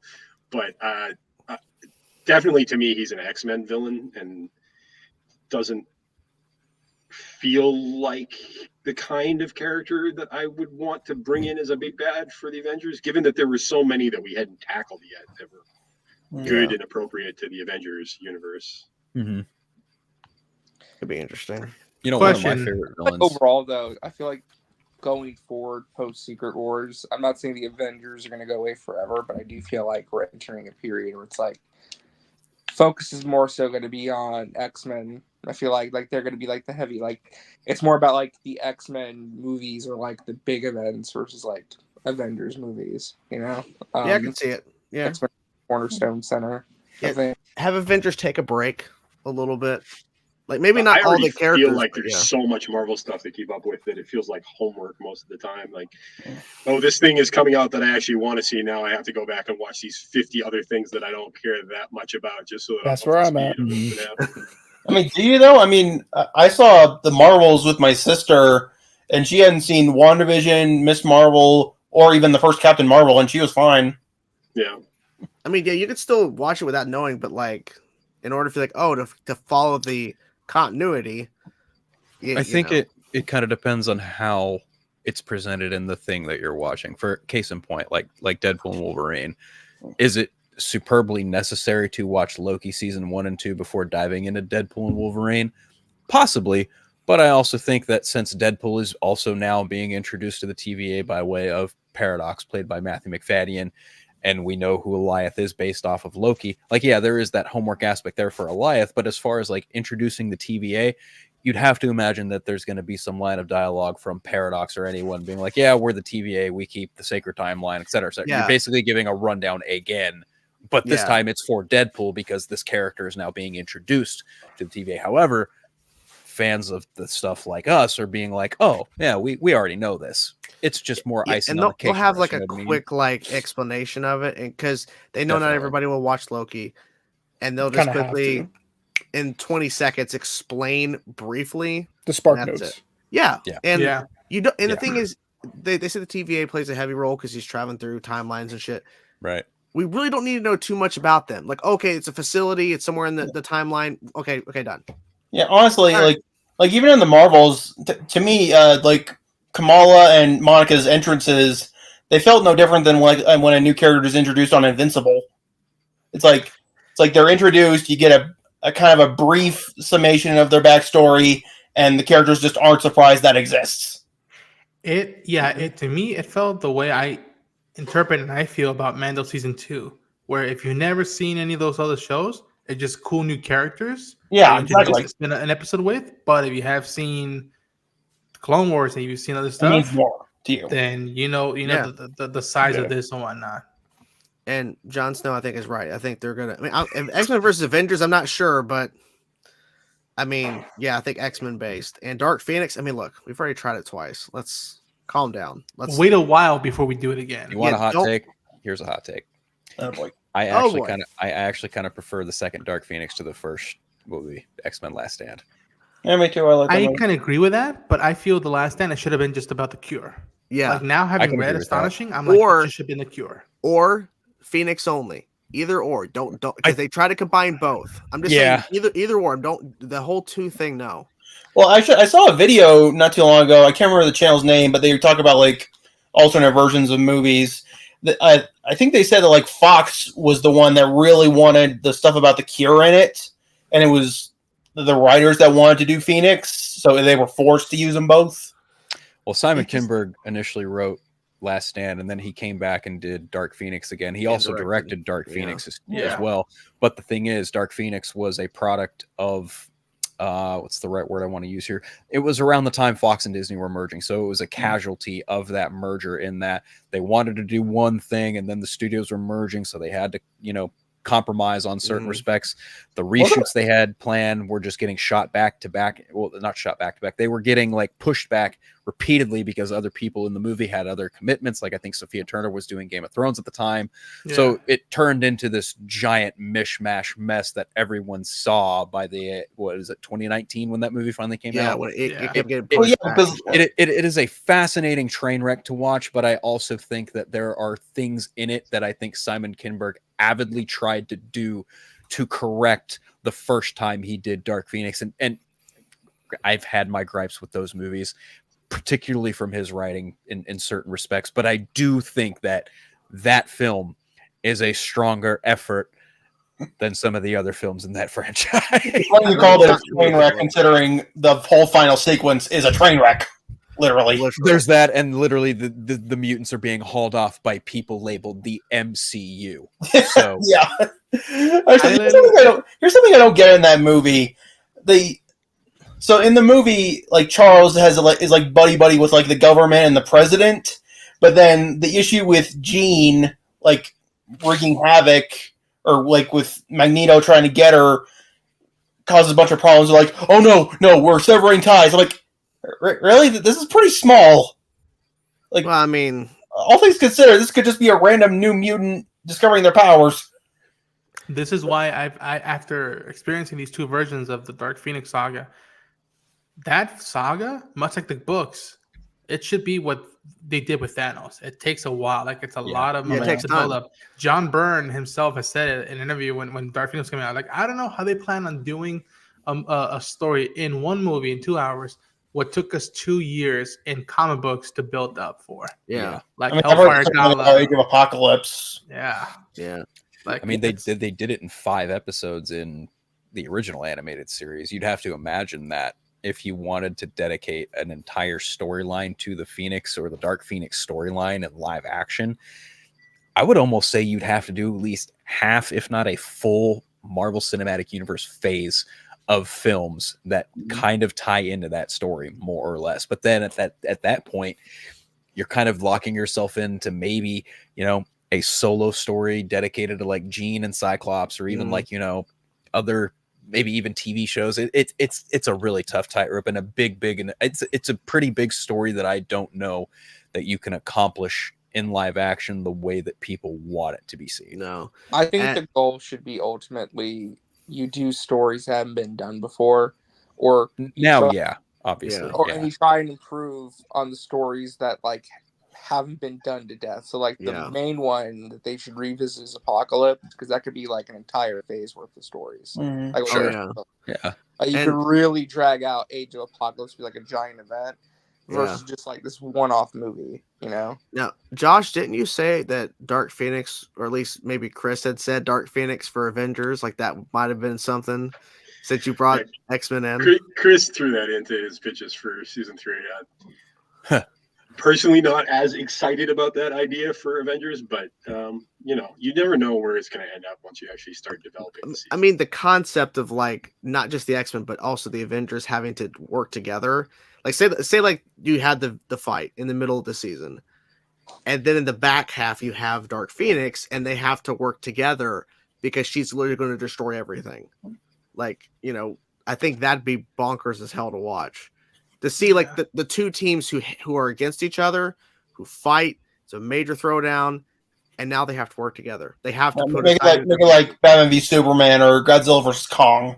Like they have their fight, but then they ultimately have to work together. Yeah, essentially. And then while that's going on, the fighting, you're setting up the Jean Dark Phoenix stuff. You're setting like it's building up, and it's coming. I think that'd be crazy. That'd be a crazy way. It could definitely work. Like if you told me this is the story that you have to find a way to tell, we could do a great job with it, I bet, and people would probably really enjoy it. The question is the opportunity cost, right? Is that the best story that you could be telling? Is that the best way for the X-Men and the Avengers to team up against a foe? Is there an opponent that would be a better fit and make for, a better season of TV than that? Given that we have just told some version of the Dark Phoenix story already in Wolverine and the X-Men. Yeah, I don't know who that would be though. Like in terms of because there's many opportunities you could go with in terms of a villain that would require both. I mean, I think honestly, Onslaught is a more interesting idea. Okay, Onslaught, yes, yes. He hasn't been adapted in anything, as far as I know. Exactly. Mr. Sinister. Something. Did you guys ever consider any spin-offs for EMH, like shows set in the same universe? I would have loved to. I half seriously threw out there the possibility of either spinning off our Heroes for Hire or our Guardians of the Galaxy into their own shows, but I can see that there was never any real traction for it. Gotcha. There was also the possibility of spinning off individual characters into some kind of a support series, like taking our Iron Man from Earth's Mightiest Heroes and giving him his own separate series side by side in sort of a way that Batman the Animated Series could coexist alongside a Justice League series. Okay. Again, none of those ideas ever really got any traction. So that would be. We'd have to say bye to RJ, actually. Oh, okay. Yeah, I know. Sorry. We're gonna wrap up soon, but thanks for being here, man. Appreciate it. No, I appreciate it. This has been great. Man. Thank you. Thanks for hanging out, man. Take care, man. See you, RJ. Bye. I'll leave it there, Chi.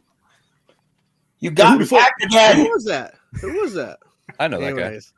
So I've recently discovered this, but what do y'all think? Because, and I'll admit it, I don't care. I love the Eternals movie. I think maybe it could have been better as a miniseries on Disney Plus, but I love that movie. And people been like, they're never gonna bring up the thing of the head, the celestial one. Have you guys heard that they might do what the comics recently did, I guess, whereas they put Avengers headquarters on a celestial head? News to me. I thought the current rumor was that could be Genosha or something. Ooh. Or was it? Oh yeah, the rumor is that in Captain America, that's going to be where adamantium comes from. I'm intrigued now. Wow. I mean, I don't know how legit that was, but this is the last thing I heard. There has to be a plan for the reason why that celestial is just still out there. We just don't know yet. There's got to be something. I gotta say this.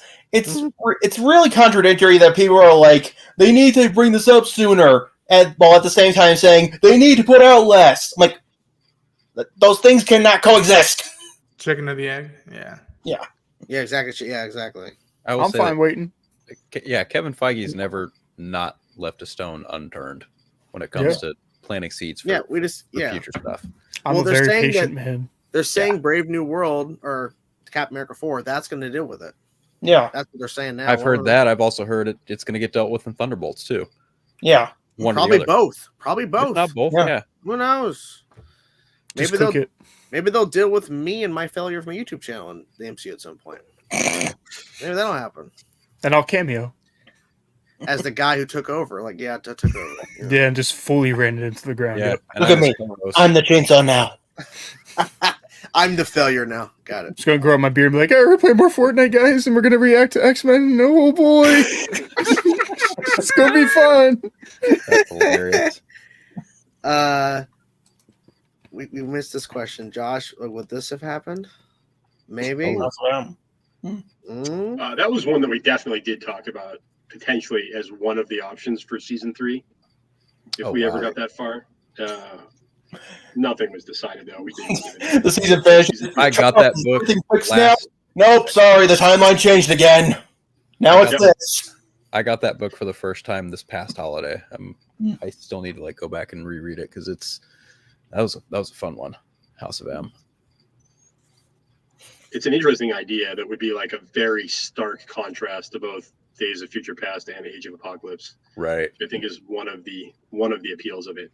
It's like the inverse, right? You go from these two super dark futures to like a very light future whose dystopian qualities are very buried under the surface. Yeah. Yeah, like because I think even in the comic they're like, honestly, this timeline isn't that bad. Do we really need to change it? It's always the X-Men are constantly in your show are constantly trying to fix timelines. That's all they're doing. That's the whole point. Just call it X-Men changing the timeline. The one detail from House of M that I like the best out of all of the ideas in there is the idea that every one of the heroes that was present at the battle that got pulled into this universe basically got their heart's deepest desire granted to them. And for that reason, Wolverine is the only one that remembers what's going on because his desire was to get his memory back. Oh, yeah. Yeah, that's an interesting plot point to play with, yeah. Yeah, it isn't like Gwen Stacy resurrected and he has a kid with her? Or with Spider-Man? With Wolverine? What? Hello. No, Wolverine and Spider-Man have a baby? Peter Parker. I mean, you switch it to Wolverine, though, because it's X-Men, so... Yeah, Gwen, but yeah. Outside of Daredevil, I'd imagine Spider-Man was probably pretty much off limits when it came to Earth's Mightiest Heroes too, huh?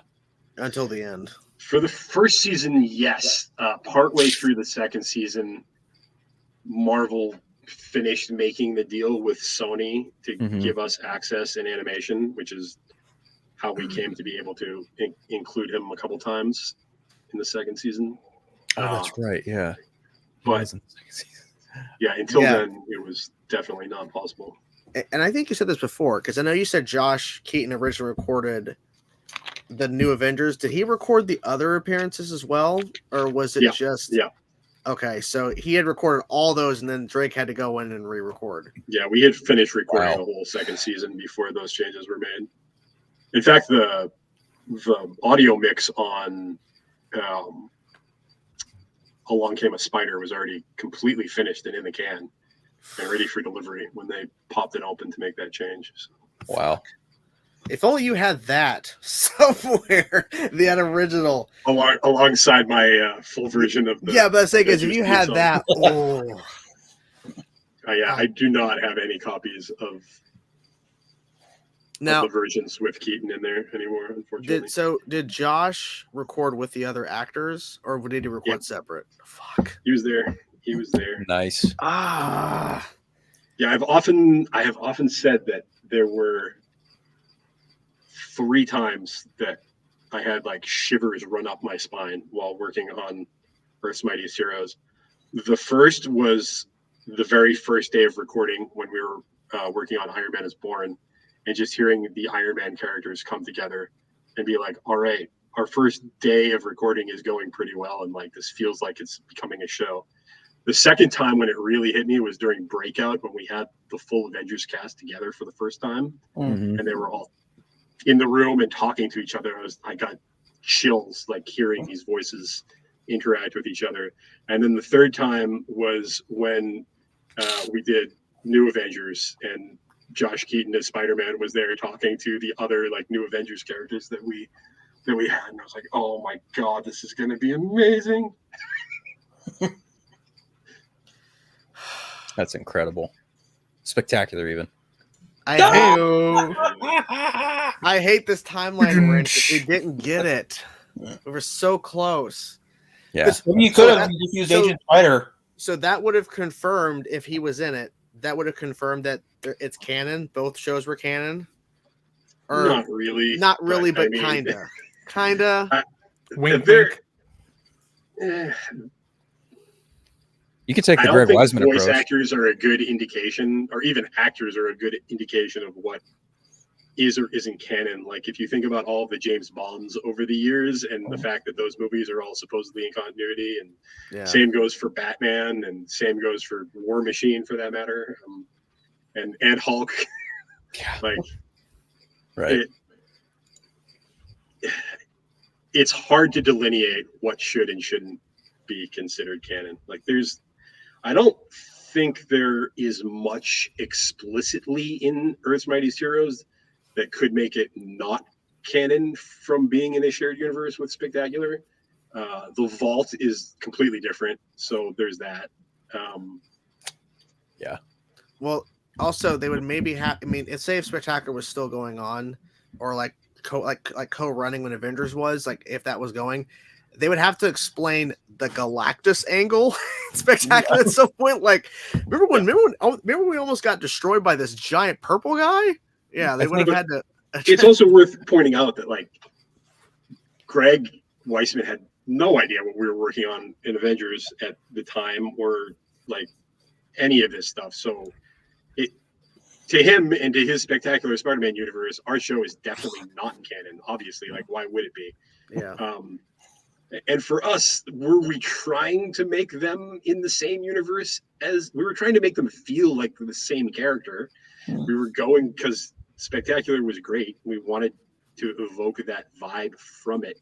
But were we trying to explicitly say that the two shows should share continuity with one another? Not really. Again, I have it from the creator perspective, where like I feel that kind of continuity is almost exclusively a burden with very little upside.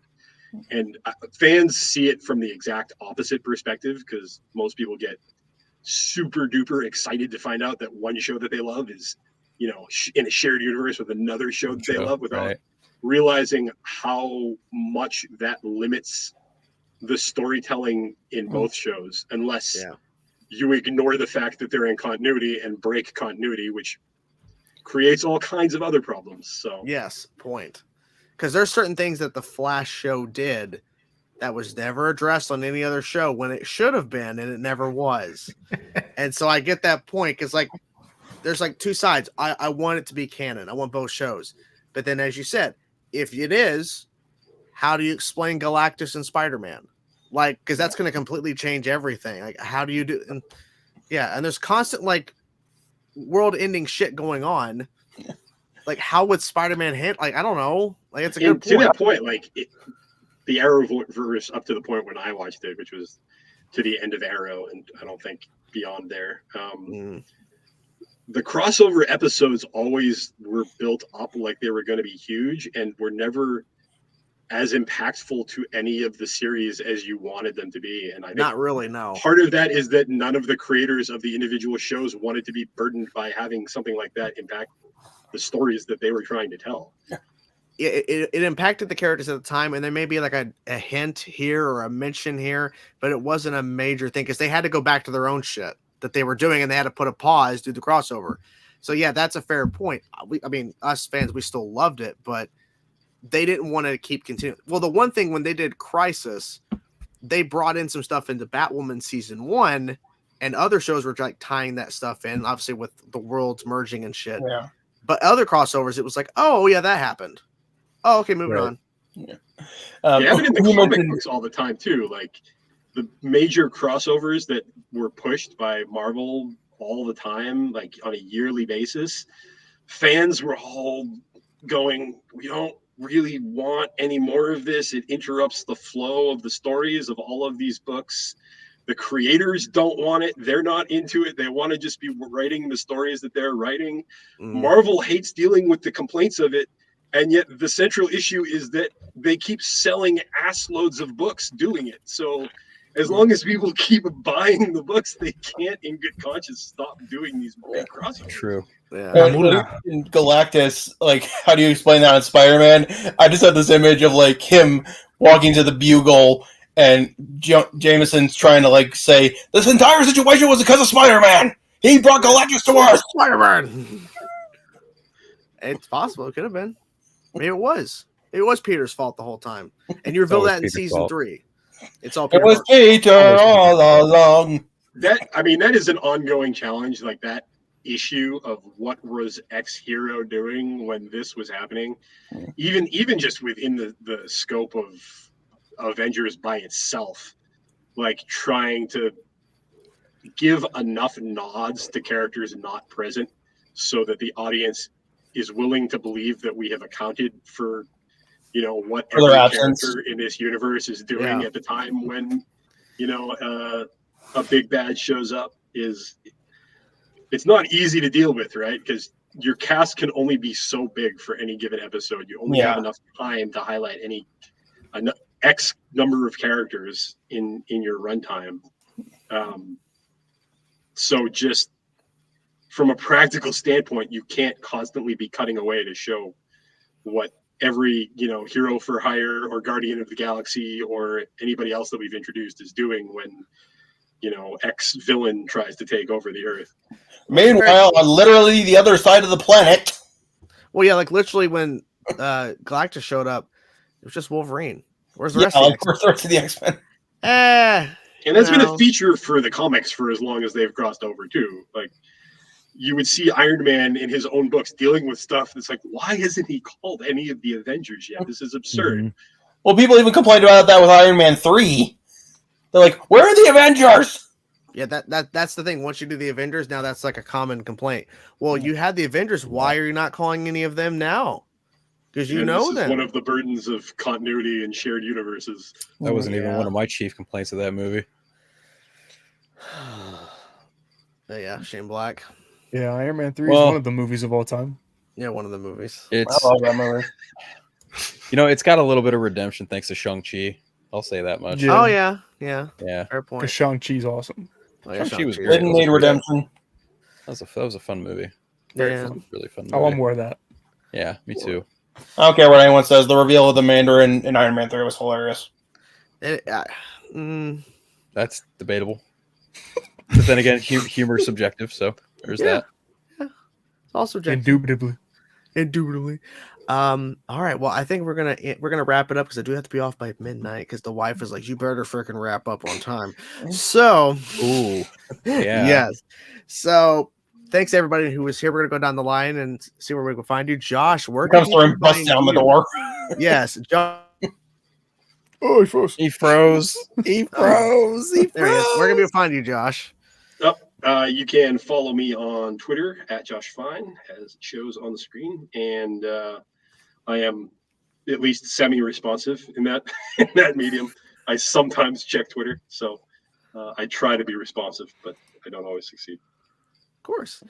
I mean, yeah, you try. Thanks for promoting the show tonight, by the way. I was like, I hope he saw my email because I sent it to him. Like, I've been looking forward to it. Yeah, Gianni, where can we find you, sir? Being a doofus on YouTube and Twitch. That's pretty much it. That's in real life too, right? In real life too, yeah. Yeah. Kacinema, where can people find you, sir? You can find me on X and on Instagram and here on YouTube. Yes, of course. Ronin. You can find me at Ronin Unchained on YouTube, on the socials, screaming and crying about X-Men 97, and wrapping up Shogun and the Bad Batch. No, Start Shogun. And finally, Hot Take Phil. Thank you again for the invite. It was a pleasure getting to meet Josh and talk all things X-Men, Spider-Man, the whole nine. If anyone wants to follow me, I'm pretty much everywhere except Twitter. I'm not on Twitter or X anymore, but Instagram, Threads, Blue Sky, Vero, just at Unfiltered. You guys can listen to my podcast, The Eternal Night, and you can catch me on the Four Nerds every Wednesday before this show. So Yes. That's why he shows up late, but it's okay. We still love Phil. So hope you guys enjoyed the episode, and this was definitely fun as hell. We'll see you guys next week. Bye, everybody. Bye, guys. Bye. Bye.